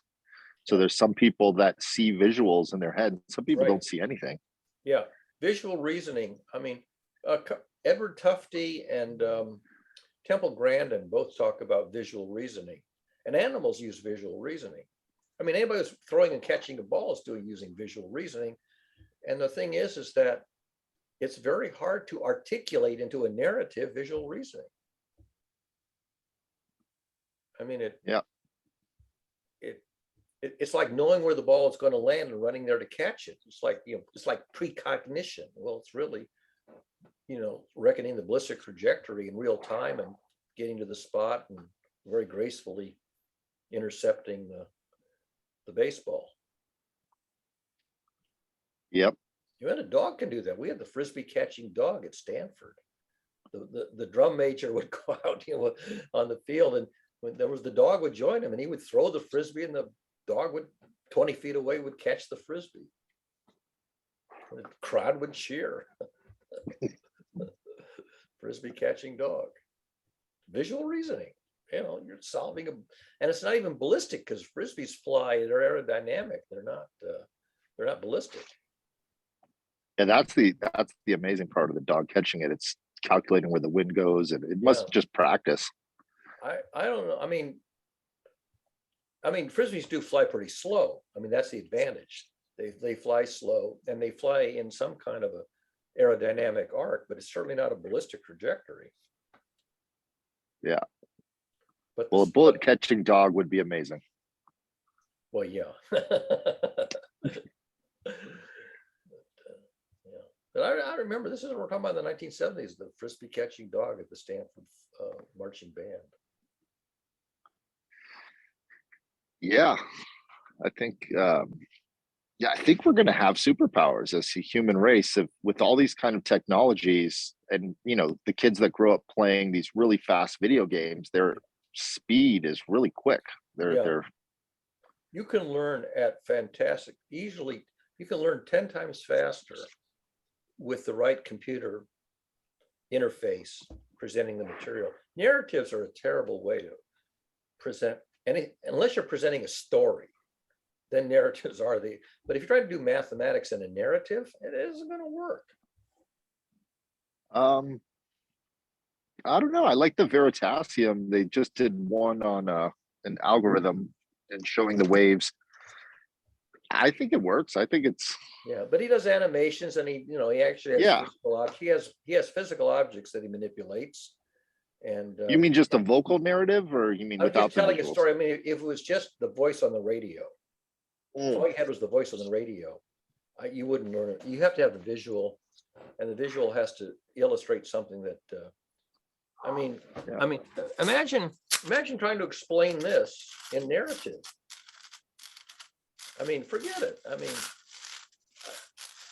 there's no way anybody's going to get this if I try to tell you a story that explains what I'm doing here. You have to be good at language. Yeah. Well, I'll tell you a funny story. I went to a workshop on communication, and one of the exercises was I was given a piece of paper with a bunch of geometric figures like squares and circles and parallelograms and whatever. And I was supposed to stand behind a screen so they couldn't see me. I was supposed to describe to everybody else in the class what the figures were and where they were on the paper, and the people were going to write them down. So I said, oh, this should be a piece of cake. I said, well, there's a rectangle in the upper left-hand corner, and there's a circle in the upper right, and there's a parallelogram, and there's a trapezoid. And I was using these vocabulary terms which named the shapes. Turned out half the people didn't know what's a trapezoid, what's a parallelogram, what's a pentagon. So I was actually giving the correct dictionary word to name the shapes. And I had no idea that people had no clue what these words meant. And they couldn't draw a trapezoid because they didn't know what the word meant. And who was your audience? This was a group of people at a communication workshop for the Bell system. So there were two of us from Bell Labs, a couple people from Western Electric, maybe some people from AT&T headquarters, and a lot of people from the operating companies, like Pactel or whatever. So I had no idea what the educational level of this group was. And here I'm using terms that you learn in sophomore high school geometry, trapezoid parallelogram, thinking that these are vocabulary words that people should know. Well, it turned out they didn't. Yeah. I was surprised that half of the shapes that have names, people didn't know what those names meant. I was gonna say there was a series I saw on YouTube that was take PhD, like high level thinking, Mhm. and then in different subjects and explain it to, I think it was a kindergartner, then it was a third grader, then it was a middle schooler, freshman in high school, senior in high school, college, and then PhD person. Yeah. You have to be And very concrete for the younger. And as you go up in age, you can gradually transition from the concrete to the abstract. But you get to a point where you're too abstract. And I discovered very late in life that most of the time I'm way too abstract for my audience. yeah, And that's why I noticed it. Go ahead.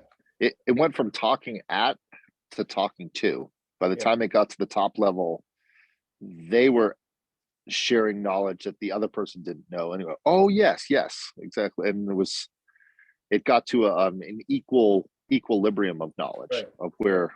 Yeah. But the more abstract you get, the harder it is to stay connected to your audience. And there's an art to conveying abstract ideas, and people do with anecdotes and metaphors and poetry and dances, and they do all kinds of ways to map the abstract into something that's visual or audible or something that's musical, so as to present it in many modes where you can sort of get the feel for it. And that's an art. That's a art of presentation, tone of voice. Yeah, I've been doing a lot of music conversations, and I get into these conversations often with musicians where they start rattling off terms of music, Right. like diminished fifth, and they lose people. And I could never follow my musician friends, and then I found out the words in music are different in different cultures. So in Yep. England they say a quaver, and the other one it's a semi-note, but it means the same thing. And that's where I always got confused, is they're using three different terms for the same thing. Yeah, and that turns out to be a problem in engineering, where the mathematics might be the same in two different disciplines, but the nomenclature for the mathematics is idiosyncratic to that domain, that application. Yeah. And being able to recognize that, like pressure and voltage and current and flow, these are class. And that analogy, they really drum that into you in electrical engineering, because everybody knows water pressure and water flow, and they try to use that as the analogy for current and voltage. And even then you go, I don't quite see it was the same mathematics. Literally the mathematics is identical. Resistance to flow in a hose, the narrower the hose, the harder it is to push the water through it. And it can take years before that analogy really sinks in. Yep. And the rest of the analogies are just totally bizarre. Trying to explain the Higgs boson as swimming through jello. There is no analogy. The analogies that they use are very misleading.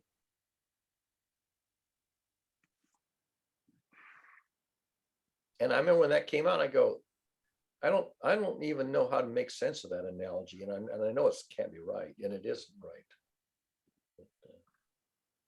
Yeah, I often I watched a documentary, I think in 2018, on the Large Hadron Collider. Mhm.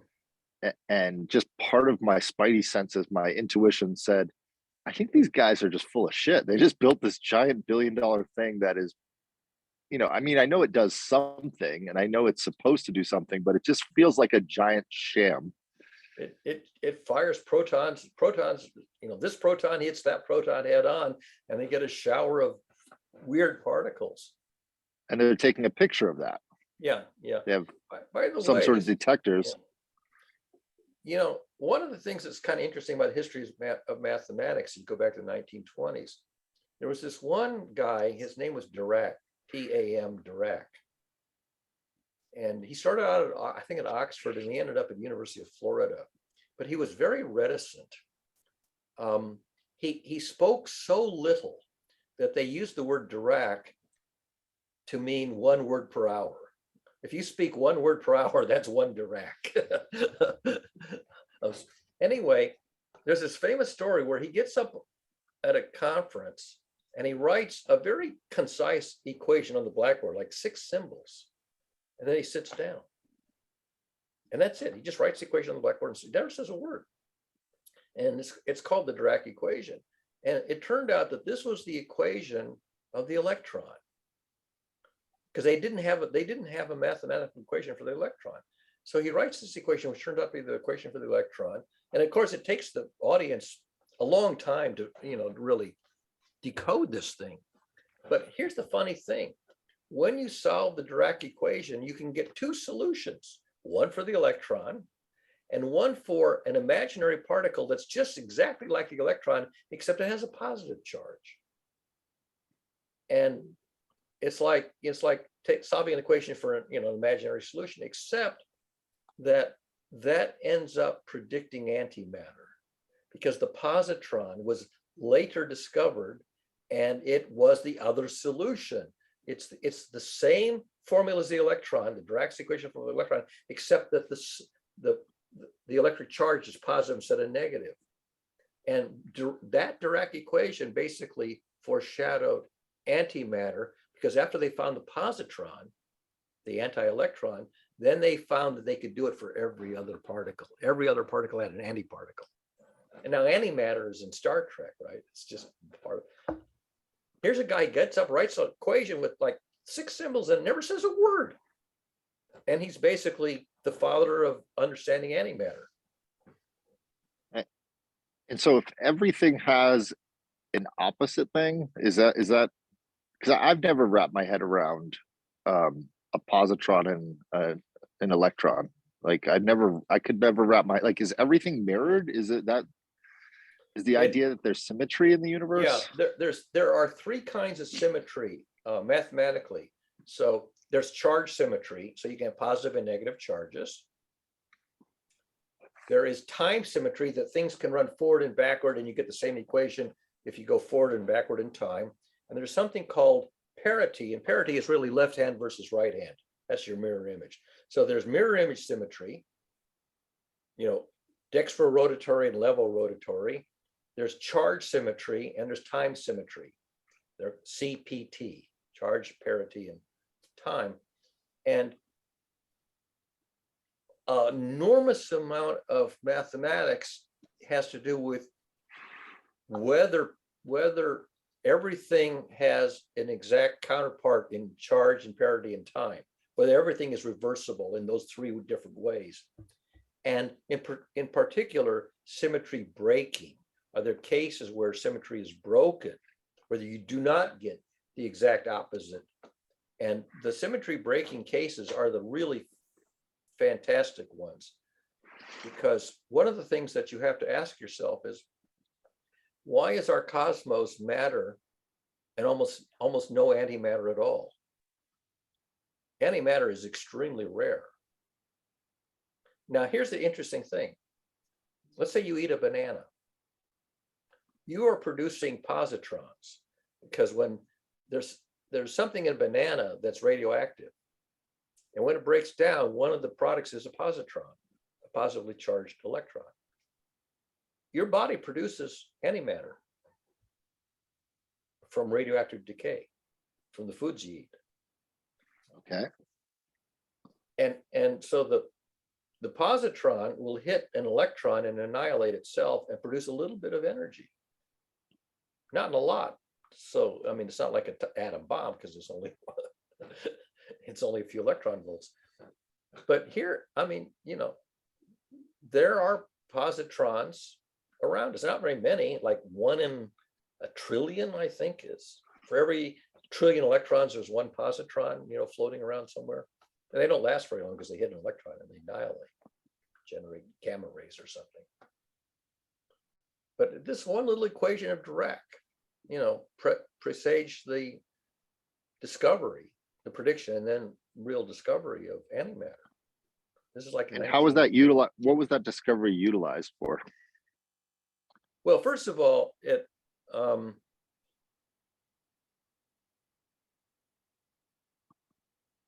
filled in a huge gap between the mathematics and the observation.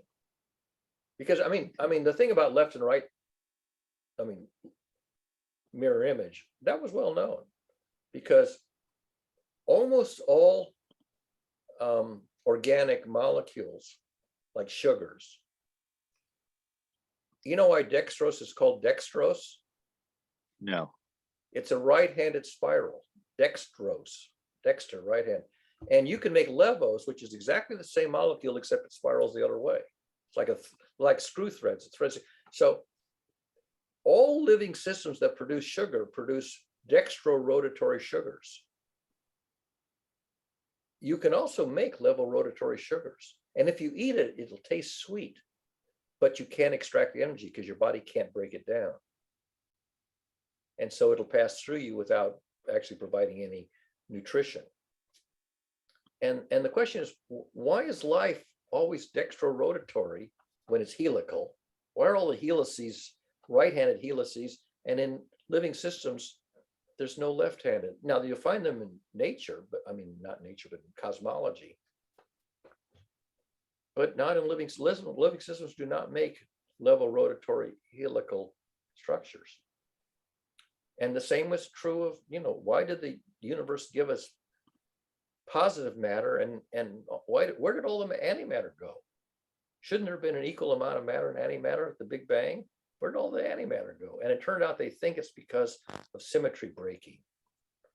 There's a couple reactions which favor one over the other, and it's a bit of a mystery why that is, but it observationally appears to be the case. There's a couple of very weird examples of symmetry breaking. For example, one of the things that Dirac thought should happen is that there should be such a thing as negative energy, but there isn't. There's only positive energy. There's no such thing as negative energy. But some of the math predicted negative energy, except it was never found. And so the symmetry breaking kind of has to do with one of the reasons there's no such thing as negative energy. Any still never found. Any symmetry that mathematically would yield negative energy doesn't happen. So that some of the symmetry breaking rules out negative energy. I'm still trying to wrap my head around negative energy would mean what?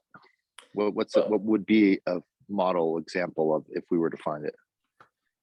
So it's hard to explain, because it's like instead of energy having the power to make something happen, negative energy would be like a sink that sucks in energy and nothing comes out of it. Just it goes down the drain. So it's almost like negative time. It are things that we have no experience with because they don't exist. So mathematically they exist in the mathematics, but they don't realize in reality. So you can have, so for example, in the Dirac equation, you could have an anti-electron. That turned out to exist. It's a positron, because you were reversing the charge. And we do have both negative and positive charges. So it turned out you can have electron, except it's at the opposite charge. But if you have something that has energy, can you have something that has negative energy? The answer is no. You can have zero energy, but you can't get below it. In other words, if you froze it at the Kelvin scale, it still has energy. It's just barely moving, but you can't do negative. You can't get below. That's why you can't get below 0 Kelvin. You can't get less. You can't get less energy than none. And, right, I got it. Okay, that makes sense. Yeah, and fact that you can't get less energy than none is sort of, well, yeah.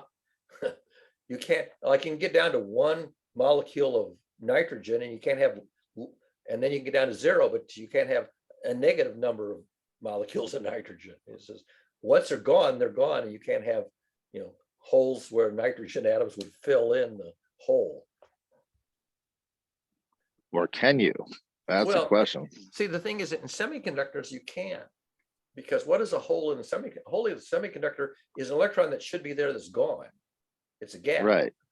But the gap, when the gap is filled, the electron is there. So if you take away the electron, you have a hole. And they call them holes because there's something that ought to be there that's missing. Okay. And so the holes can move. How does the hole move? Well, this electron over here fills the hole, but now you got a hole where the electron was. Now a new electron over here fills that hole, but now you have a hole there. So the holes can move just as electrons can move, so can the holes. And in semiconductors, the holes and electrons do move. You have excess electrons and missing electrons, and either one of them can move. So if it didn't fill that hole, then that would be the problem. But it Well, if it does. didn't fill the hole, you just have a stable system. You didn't have nothing in motion. You Right. wouldn't It's have- just like you wouldn't have a current. The current is when the electrons are going this way or the holes are going that way. That Right, electron like does the with same thing. with thermodynamics, heat and cold, you can't just yeah. Yeah, just Sorry, my cold is the brain ab- is Cold is the absence of heat. right. Okay, but what's the absence of cold? Well, it's heat. So you can't say the absence of cold is sort of the uncold. It's colder than cold. You can't have colder than cold. You can have hotter than hot. In our current understanding model, yes, but it's possible that there's other models. Because temperature is a way of reckoning energy. It's thermal energy. It's vibrational energy. So if something is vibrating, you have it vibrate less and less and less. But when it comes to rest, you can't have it vibrate less than no vibration at all. How could you have it vibrating in such a way that it's not vibrating, it's unvibrating? It's just meaningless. Well, it would just disappear. Yeah, when your car comes to rest, it's not moving. How can you have it less than not moving? I mean, if you start would moving that- backwards, you're still moving, right? So No, this is all because of our understanding of gravity, but is there any equation for anti-gravity? well, you can write the math for it. It's just that it doesn't exist. I mean, you can't reduce it to practice. You can write math. This is one of the things that Sabine Hasselfelder points out, that just because you can create mathematics that would represent something that would be interesting, that doesn't mean it has to exist. Right. And people will take the mathematics and sometimes imagine that a solution to the mathematics must exist. Well, sometimes it does, and sometimes it doesn't. So if you were creating a computer simulation and you program in the gravity equation mathematically, then you could program in that world anti-gravity. Basically, things would float. Instead of falling, things would rise away from the. See, in electricity, you can have repulsive forces. Okay, but in gravity, it's only attractive. There's no repulsive gravity. Now, you could ask yourself, well, why can't there be a repulsive gravity? Mathematically, there could be. It doesn't happen to be. For example, I asked my physics teacher in high school. I said, well, matter attracts matter. Antimatter attracts matter. Does matter and antimatter repel? He didn't have the answer to that, but it turns out no. Matter and antimatter are both gravitationally bound equally. But if you have a magnetic lift train and it's repelling, it's not pushing it. Like, I'm trying to understand the Because that's using electric charge, not gravity. You're repelling Right. gravity. You're pushing against gravity by it's like two magnets. I put the North Pole versus the North Pole, it'll push this one up. Okay, but it's not. So gravity is weak, and the magnetic field is strong enough to overcome gravity. But it's not anti-gravity. It's just it's a repulsive magnetic force. right. So electric and magnetic fields can attract and repel. Gravity only attracts. I don't think we really know what gravity is. Like that's don't. from We don't. Like, And it's- if we did, we would have quantum gravity. There's no model for quantum gravity. And there ought to be, except that we don't have any way to take measurements. I mean, imagine you try to take, you know, two atomic nuclei, or just two atoms, and you say, what's the gravitational attraction between two nearby atoms? Well, it's so tiny that you can't measure it. And if you want to get down to the quark size, or, you know, the tiniest things, we have no idea what gravity does when you get down to what they call the Planck scale, the smallest possible scale for matter and distance. Nobody knows what gravity should behave like when you get down to the tiniest units. There's just no, you can speculate, but that's why it was so hard to know if black holes were real, because black holes were saying, what if the gravity is so great that not even light can get out? Because the math allowed for that. Turned out black holes do exist. Then they said, well, And what how do about they- white holes? No, they don't exist. How do they know black holes exist? I mean, is it, Because, well, for several reasons. First of all, there are black holes at the centers of all of the galaxies, including our own. And you can work out the math. So when a big star runs out of fuel, it collapses. And it has a big explosion called a supernova, but then it collapses down to a neutron star or a black hole. So the remaining mass ends up so concentrated, so dense, that light can't get out. And how do we know they exist? Because here's what's interesting. They still have gravity around them. Black hole still has a gravitational field around it. And you can see the gravitational field and you go, what's at the center of it? And you say, you can't see the center because the light can't get out of the center, but you can see the light going around it. right? So over time, all of the stars in the Milky Way galaxy will be sucked into that black hole. No, Because the density of- some can get sucked in and some can get kicked out of the galaxy. Ah, okay. What happens is that when something gets accelerated by a gravitational force, you know, this ricocheting off of Jupiter. So we got the Voyager to leave the solar system. So we shot it at Jupiter at just a carefully computed angle so that it was slingshotted. And if you slingshot it into a hyperbolic orbit instead of a elliptical orbit, then it'll escape. And so working it out so that you can go from an elliptical orbit to a hyperbolic orbit means that you can escape rather than get sucked in. So have we ever seen a star being sucked into a black hole? Yes, you can detect these events both with LIGO, the gravitational detector, and you can see the visual of it. So for example, there was an event not long after they got LIGO online. Uh-huh. They managed to observe an event that was visible that corresponded to the gravitational wave of the event. And this is one of these collisions. I might have been neutron stars, I think. I don't remember now for sure. So there was a visible object. I think neutron stars collided, and they were anticipating this, and they were able to get the optical event and the LIGO gravitational wave coincide and confirm that they were all coming from the same direction in space. So when instead of a neutron star, if it's a black hole, you get even a bigger gravitational event, but you don't get to see the star because it's. On the other hand, we took photographs not of the black hole, but of the accretion disk around the black hole.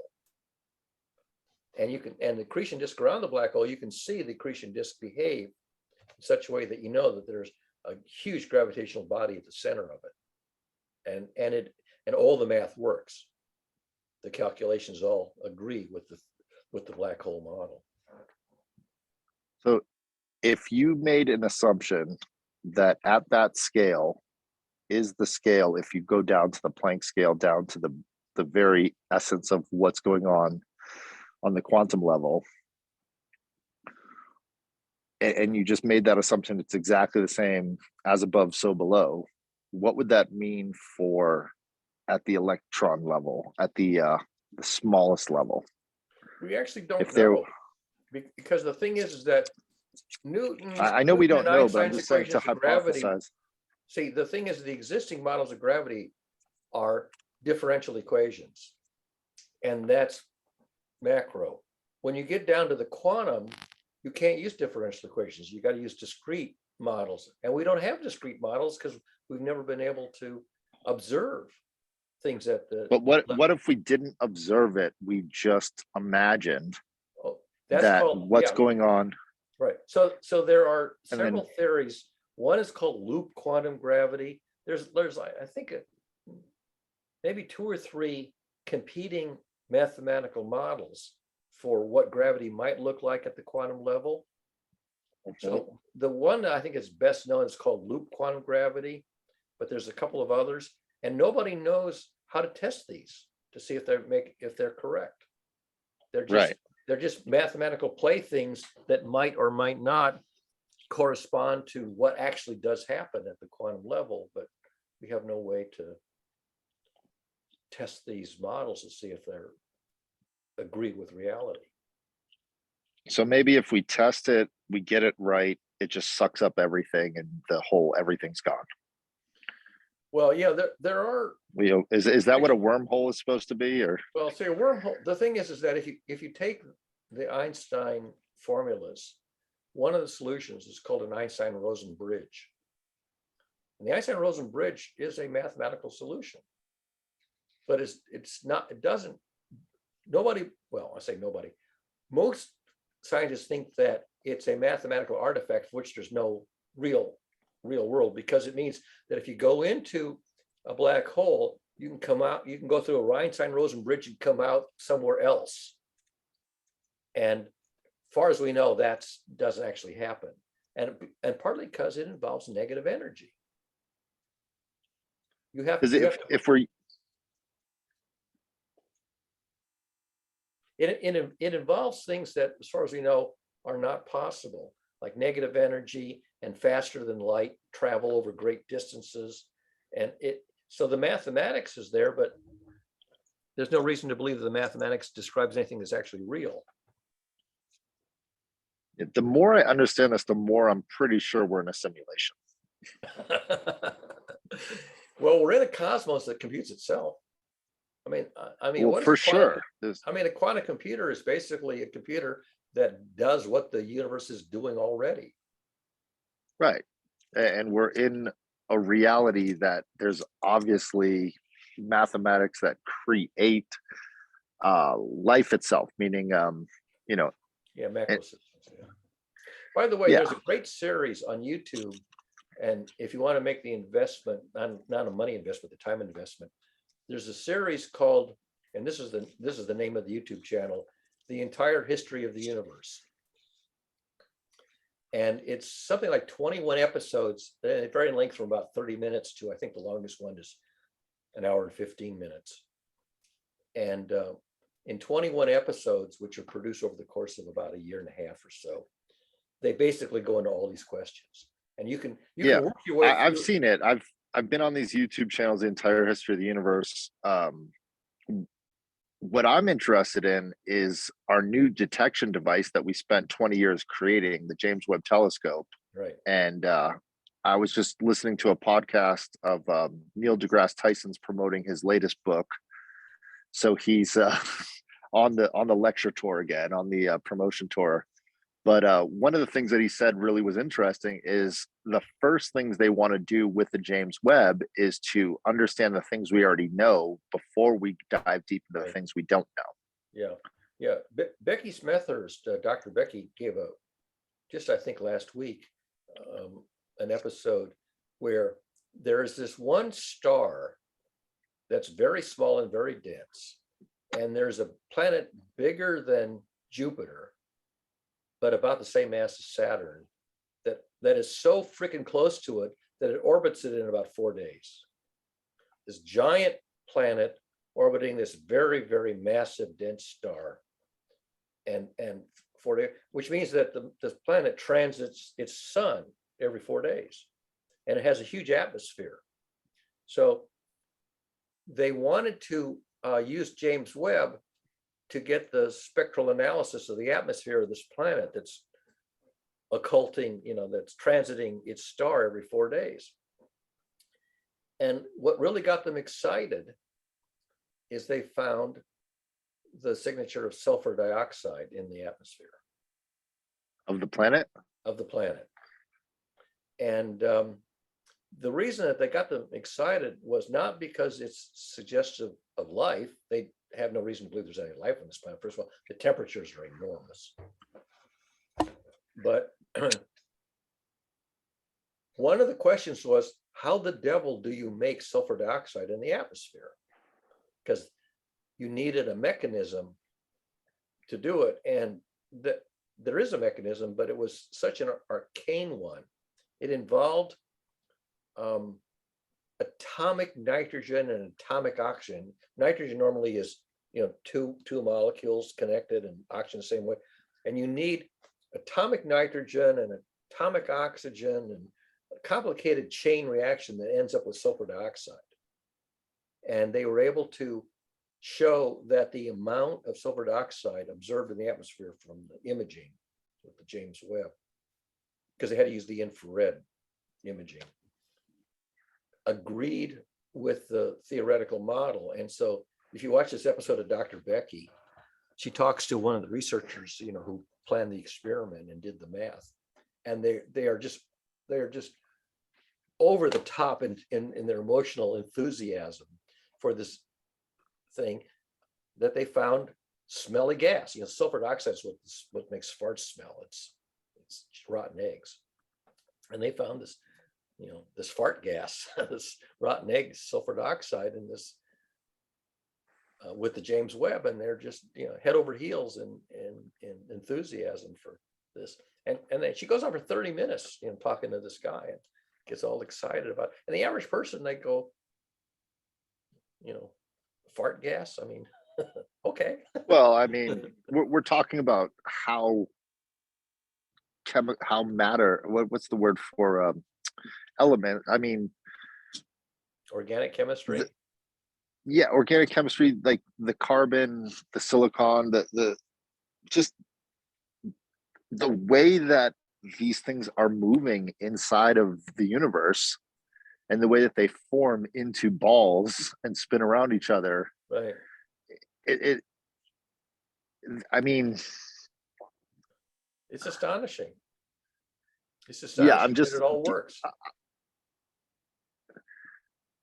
I think our understanding of the way it works here on Earth is so primitive, let alone to understand how the iron that's in our bodies comes from stars. I mean, the way I guess, what's really kind of capturing my imagination is so you've got the Big Bang, and it's coming out, it's ultraviolet light, and it's moving to red light. The idea that it's like the linear thinking is what drives me crazy. The fact that it's coming from one point to another point.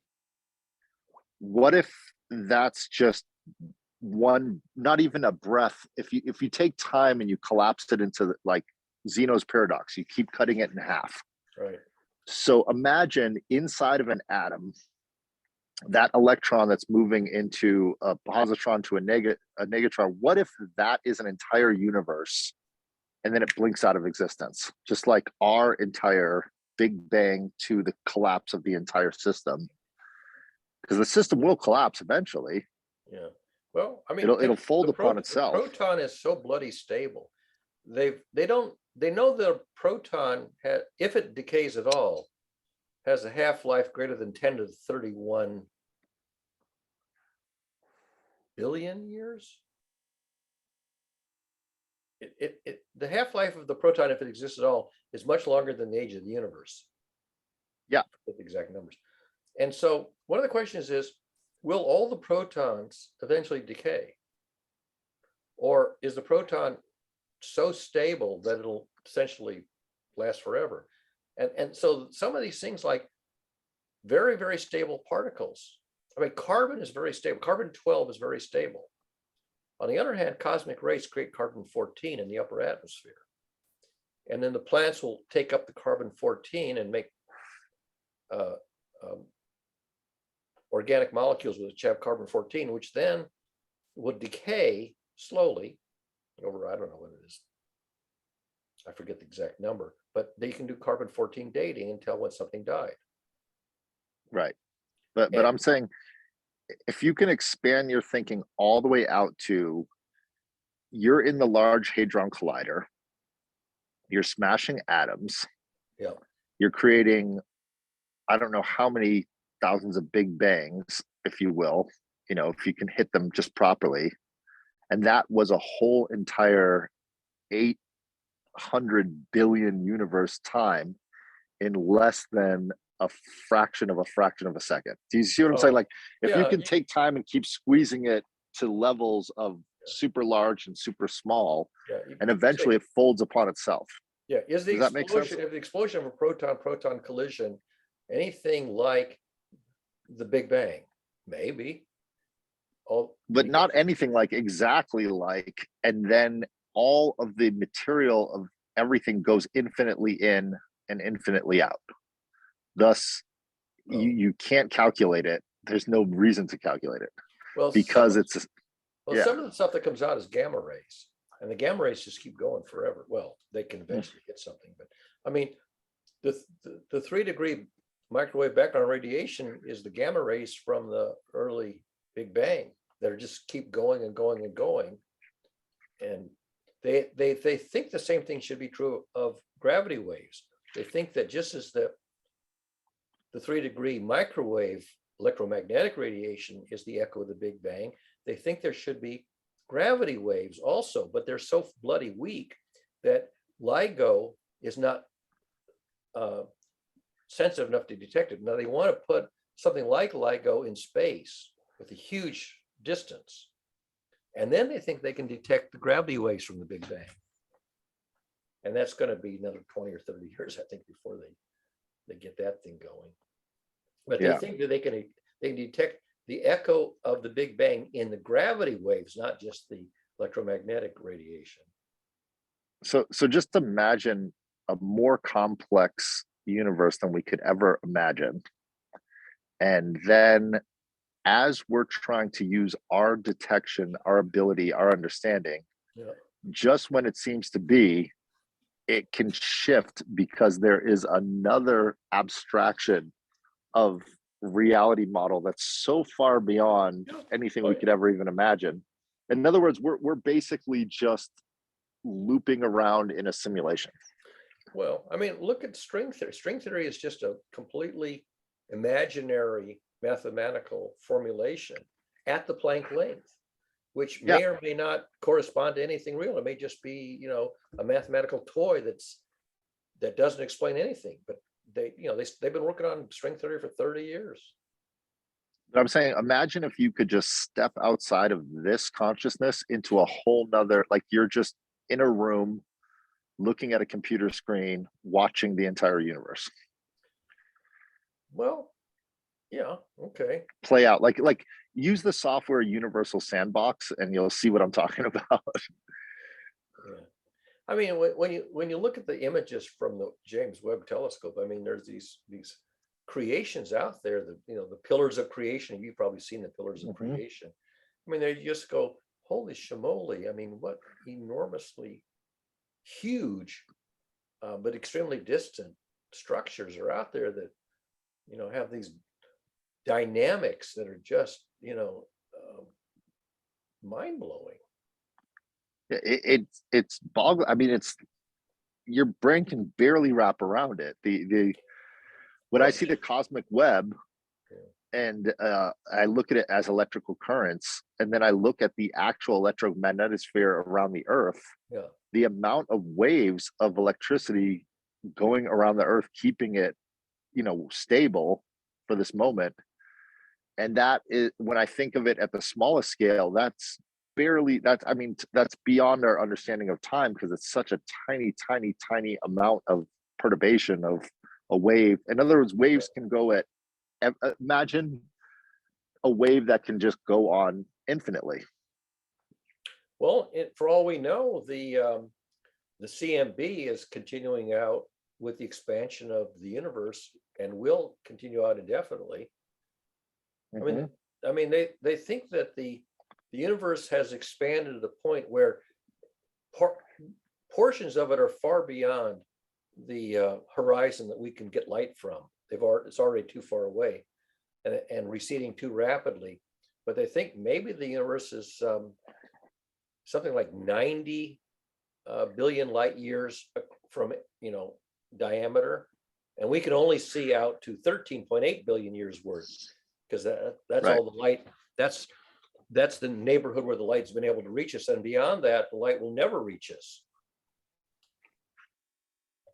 And so we can only sort of do a crude ballpark of how fast the universe been expanding and how much has it expanded, so that the part that we can't see is how big is that? And they're thinking 90 billion light years, something in that ballpark. Yeah. Some say 47, it depends on the math that you use. I've seen numbers between 47 and 90.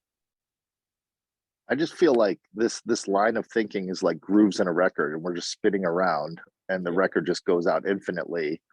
But you're still in grooves. Like, I want to change the record.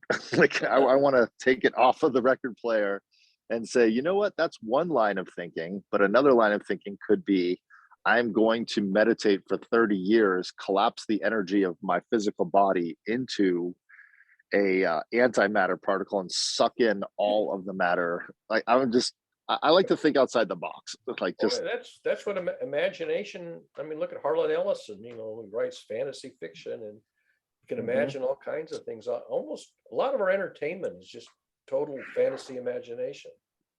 like, one of the things that really gets my brain excited is the idea that a human being can only run so fast. And then once one person does it, all of a sudden other people can do it. So in other words, gravity, we know all this mathematics, we know how it pulls, we know Newtonian physics. But once someone creates another kind of physics that's totally improbable, has never been created before, then everyone goes, oh, I can create that, because the mind can basically model anything. Star Trek has warp speed, which is 10 times the speed of light, but that's just made up. If you do the real physics, you can. One of the arguments is why is that actually impossible? And Yeah. the answer is, if you use actually Einstein's mathematics, what happens is the mass is increasing at such a rate that you can't get enough force to accelerate it anymore. It becomes more and more massive, and nobody ever realized that until Einstein came along and says, what we call the rest mass is the inertial mass when you first begin to accelerate it. But as it goes faster and faster, the inertial mass is going up to infinity, and the math is such that you can never get faster than the speed of light, because you need infinite energy. And who would have thunk that until Einstein says, no, inertial mass increases with speed. Yeah. I think I saw a mind-blowing engineering project where they built a dome. I think it's in England, a biodome, and the materials they used were lightweight, and the entire dome is lighter than the air that they put inside of the dome. So you don't have to support it; it just floats in the air. It doesn't float; it's supported. Tethered. But I'm saying It's tethered, but it doesn't have to be held up by strong columns. It just needs to be tethered so it doesn't wander away. it's tension, yeah. Yeah. But the idea that Buckminster Fuller came up with, I thought, was a great thought experiment, is how much does a structure weigh? And start looking at things by weight, and just imagining the world not as we currently use it. Like, I think like right now at MIT, they're building robots that can interact with other robots, so that they can be on little hexagons, so that they can build themselves. Yep, I've seen that. Yep. But that just looks like you're making microtubulars at a larger scale. Yeah. Well, scaling things up is always a big engineering challenge. You can do things in the laboratory. Some things you can scale up, and some things you just, as you scale them up, the obstacles become insurmountable. Yeah, and that's Yeah, fusion is unscalable. Well, at least they haven't figured out how to scale it. They can do fusion at tiny little, atomic level, but you try to scale it up, and the amount of energy to build the system becomes more than you're getting out. You can't get over unity. You can't get unity gain. You can't generate more energy that's costing you to make the system bigger and bigger and bigger. Yeah, we're stuck by thermodynamics, but we can do it more efficiently. Like I just watched them unveil the Tesla semi truck this week. I don't know if you saw that, Barry. No. They built a truck that has 500 miles per charge, and it can carry a weight of 82,000 pounds on the back. And it goes uphill, but what's really efficient about it is when it's going downhill, the regenerative braking is so good. Yeah. When you think of an old truck, they have to test the brakes on certain areas, and these brakes have no heat because they're not even being used. Right, they're basically recharging the battery. Yeah, it's a brilliant way of getting around, physics problems, to take a negative and turn it into a positive. To take the idea of stopping a giant. I mean, that idea of braking is just. The brake dust is killing people all over the world. Anyone that lives near a highway. Were you the one that was saying last week that when you take your foot off the accelerator, the Tesla car comes to a real fast halt? Not a real fast halt, but you can actually change the amount of regeneration. So you can program it to be slow or fast. Yeah. To the way you want to drive. That's the thing that people who have taken out rental Tesla cars notice, that unlike a regular car, which will coast without putting on the brake, because of regenerative braking that's built into the Tesla, when you take your foot off the accelerator, it's as if you put your foot on the brake. Yep. Even didn't. And so you have this feeling like you're braking when you didn't intend to, because all you did is you thought you were coasting, but you're not coasting. You're regenerative braking. Yeah. I think it's in those cars they have at amusement parks where you're on the little electric cars with the thing on the top. Right. It's only one pedal, I believe. I don't think they have. Do they have a brake on those? No, I don't know if they do. They don't. And of course they have those huge bumpers, the bumper cars. So you're supposed to bump people anyway. But yeah, I mean I don't know if they have regenerative braking. I guess maybe they do, because if it's DC, by definition, it's regenerative. I mean, a DC motor and a DC generator are the same device. It's just which way is the energy going. So I suppose it is regenerative braking. Yeah, it's a new way of looking at riding in cars and vehicles. Yeah. It's very powerful for trucking. I think it's going to change the whole entire trucking industry. Oh, yeah. If you can conserve the kinetic energy into regenerative braking, then you're going to get a lot more miles per charge, because you're not expending the charge just once. You're getting it back for the downhill part of it. Well, I did notice on their experiment, they did it from Fremont, California to San Diego, and I have to go to San Diego this week, and I get really great gas mileage going down because I'm pretty much at the top of a mountain. Right. So when I get to San Diego, I'm at sea level. So I'm going from 5,600 feet to 0. And it's mostly downhill on the way to San Diego. They used to, back in the 60s, they used to do those economy runs from Phoenix to San Diego, and it's downhill. They're cheating. You can't do an economy running going the downhill direction. Yeah, they cheated. I know. I watched Tesla. He's a pretty smart guy. He knows how to cheat, but it's real. Like he's pretty good at what he does in terms of. Well, if you're an engineer, you can detect the fact that it's downhill, that it's not a fair. If you had done the economy run the uphill direction, you wouldn't have gotten the same answer. So. Yeah. Well, I just realized it's 10 o'clock. I should probably. Yeah. 1 o'clock here. So maybe we'll call it a day. We'll see if Diggy has anything he wants to close out on before we shut her down. Well, it was really interesting, listening to all those different areas of expertise that Barry has. So yeah, it was fun. It was really fun. All right. So I'm not sure about tomorrow, whether Sam will be able, I guess he'll be able to start the session tomorrow Okay. from Honolulu, but I'll have to hear from him as to what the plan is, but I guess we'll probably have a session tomorrow. But I'll Yeah, have to be the host again.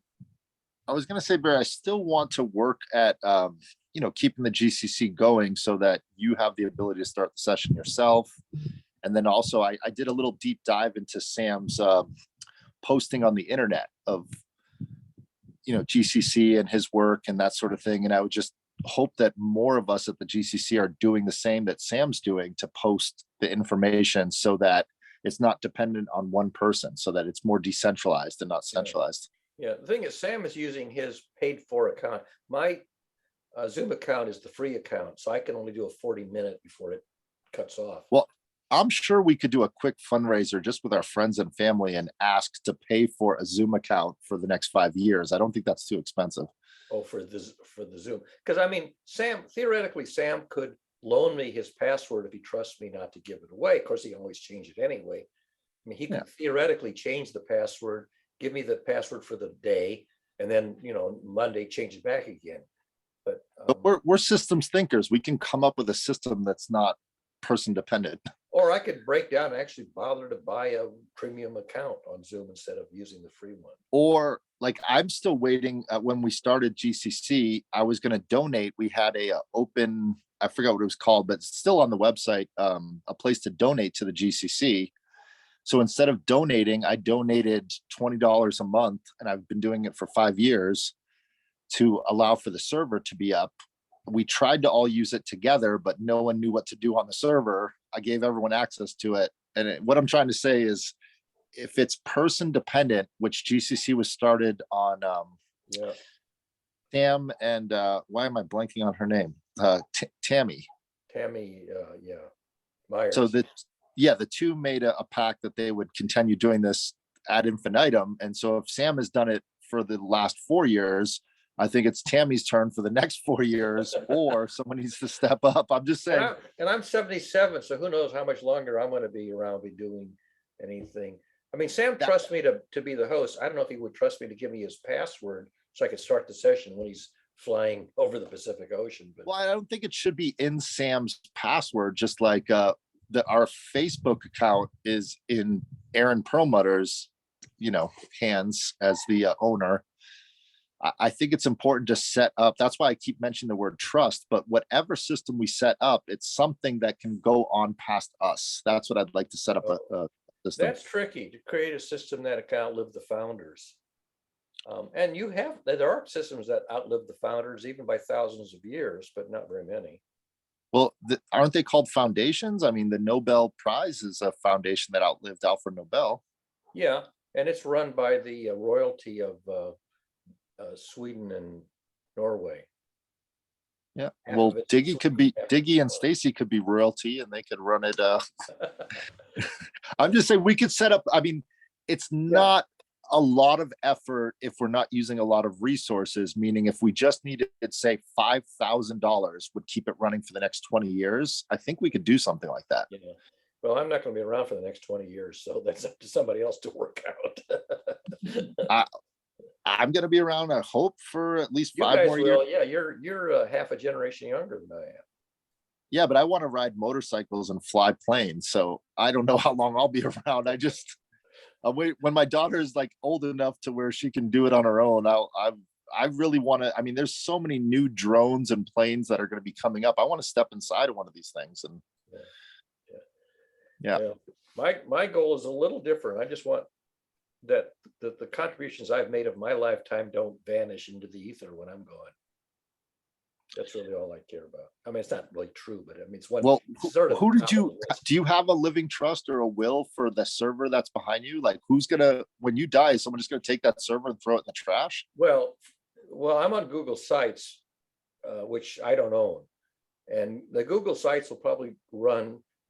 It's just like Facebook runs after people die. I mean, the servers in my house will go off the air, but the servers in my house have been running since the 90s, and they're going to die anyway. And I'm not even sure how many people even go to the servers that are in my house. Yeah, well, I've been trying to get you. One of the things I love about WordPress, because it's an open license, it'll probably be around even if no one uses it later on. the basic code will be around forever, and you can archive it. You can zip it and unzip it. Basically, I'm saying you can put it on a thumbnail drive, and then someone could pop it out and unzip it up Yeah. and spin up a new. So as long as Google Sites is up, that stuff is up there, and you can probably pull it off.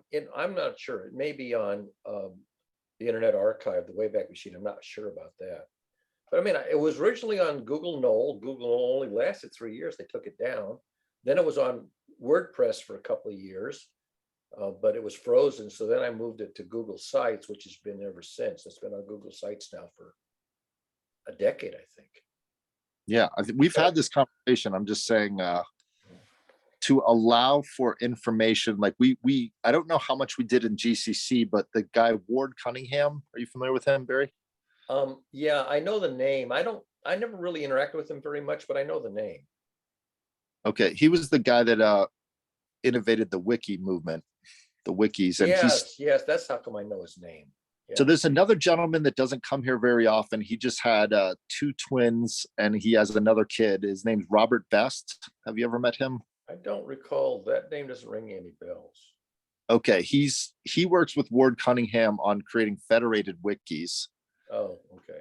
And I think Sam had done some work with him on federated wikis. But I'm just saying, if we could start spinning up something that is not in an individual's name, but in a group's, like, I keep trying to come up with the words. I guess, is foundation better than trust? What resonates with you guys? Well, it's some kind of organization. It has to have a charter. It has to have a funding mechanism. It has to have a governance model and officers that, somehow assume responsibility for maintaining it, and that it doesn't just dissipate into the ether, it fall into disuse. I mean, basically things fall into disuse and they expire, entropy. It's just, I mean, yeah, we got the printed press and things go into libraries and things are on the internet and there's the Internet Archive. I mean, things do last a while, but eventually, I mean, yes, we have texts that are 5,000 years old that are still available. Well, there's record right here on this conversation. So we are creating information. And I think that information should be accessible to future generations. That's all. It's going up on Google. What's the other one? Google. It's going up on Google Drive. Yeah, I know what it's doing. I'm saying it's inefficient and it won't outlast us. It'll That's the problem. All this stuff. I mean, Google's not going to last forever. Yep. Google's only been around for what, 20 some years, I think. Yeah, I'm literally working with people who are trying to act like ancient archivers and print information on stone, in crystals. Yeah. I mean, there's a lot of that. Yeah. So, Yeah. like, I figured if we could last enough time from 5 years ago to now, roughly, there would be an AI revolution, an AI movement. And now it's 2023 and the AI revolution happened. So there's the technology and the tools we didn't have 4 years ago to do a lot of these things that would just be too much resources of money to raise. Well, maybe before I die, an AI will basically pick up the research I've done and carry it forward. Who knows? I mean, I don't think it's going to happen, but it's not impossible. I'm working on it, Barry. I'm asking all my AI developer friends to. I was much more likely that 1 or 2 researchers will pick it up. But Barry, are you able to see who goes to your Google site? Do you have a counter on there? I don't think. I mean, I haven't really bothered. But even if I could get a count of the views, which I'm not sure I can, I certainly don't know who they are. Yeah, I was going to say, that's why I wanted to give you WordPress, is because that's the tools it gives you, is the metrics to not only know how many people came, but which IP addresses they came from. But the thing is, I had to take it off of WordPress because the way it was written using Google Knoll, WordPress wouldn't support that HTML code. So it froze it. That WordPress of that day, that's not the WordPress that I use. Yeah, well, I mean, if I could port it back to WordPress without losing it. See, when they revised Google Sites to the new version and they had this automatic conversion, just blew, it just fell apart. It didn't work. Yeah, I remember. And I thought that they were going to turn off the old one. I think they didn't turn it off because of the fact that the automatic conversion was so crappy it didn't work. Yeah, well, there's two types of WordPress. There's .org and .com, and one is a personal one where you own and you're using the code. The other is on their servers, and you were Yeah. using their servers. Yeah, I mean, I have an NAS, an old Synology NAS that I think I can install WordPress on. But I What's haven't- the operating system on that? What's the it's a version of Linux that's custom designed for the Synology NAS models. does And it it's have Apache and SQL, or what is I think so. I know it has Apache. SQ, I think it has SQ. I think it has all that kind of stuff. I mean, you can install. It's basically Linux, so you can install these applications. And I never bothered to because I really wasn't trying to use it as a public server. I would just, a friend of mine, gave me his old NAS when he bought a new one, and I said, well, I'll just use it, for my backups and other stuff. Yeah. I mean, Well, let me- theoretically, I could open it up to the internet, but I just hadn't bothered. well, it's been 2.5 years and we've had all these theoretical things. I would like to actually at some point, I think the problem is always the governance and the agreements, and we'll see how it evolves. Yeah. Okay, so like I say, if you can find me a high school teacher or even a college teacher who wants to do something, that'd be I put the word out there. That's why I was asking if you have a counter, because I've showed your paper to probably about 6 or 7 people, maybe 12. I honestly don't know how many people have looked at it, how many people have absorbed it. Well, I know how many I showed, and I watched them look at it, and I talked to them, and they said they were on the page. So I know it's at least 7. Okay, So I'll continue to do that. all righty. So any other last words before we shut her down? Well, see you tomorrow. Okay. Yeah. Yeah. See you later, Diggy. Bye, Barry. Bye-bye.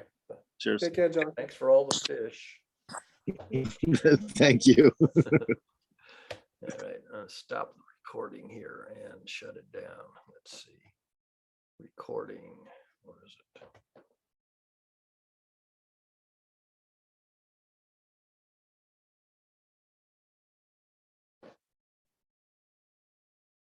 There it is. Stop recording.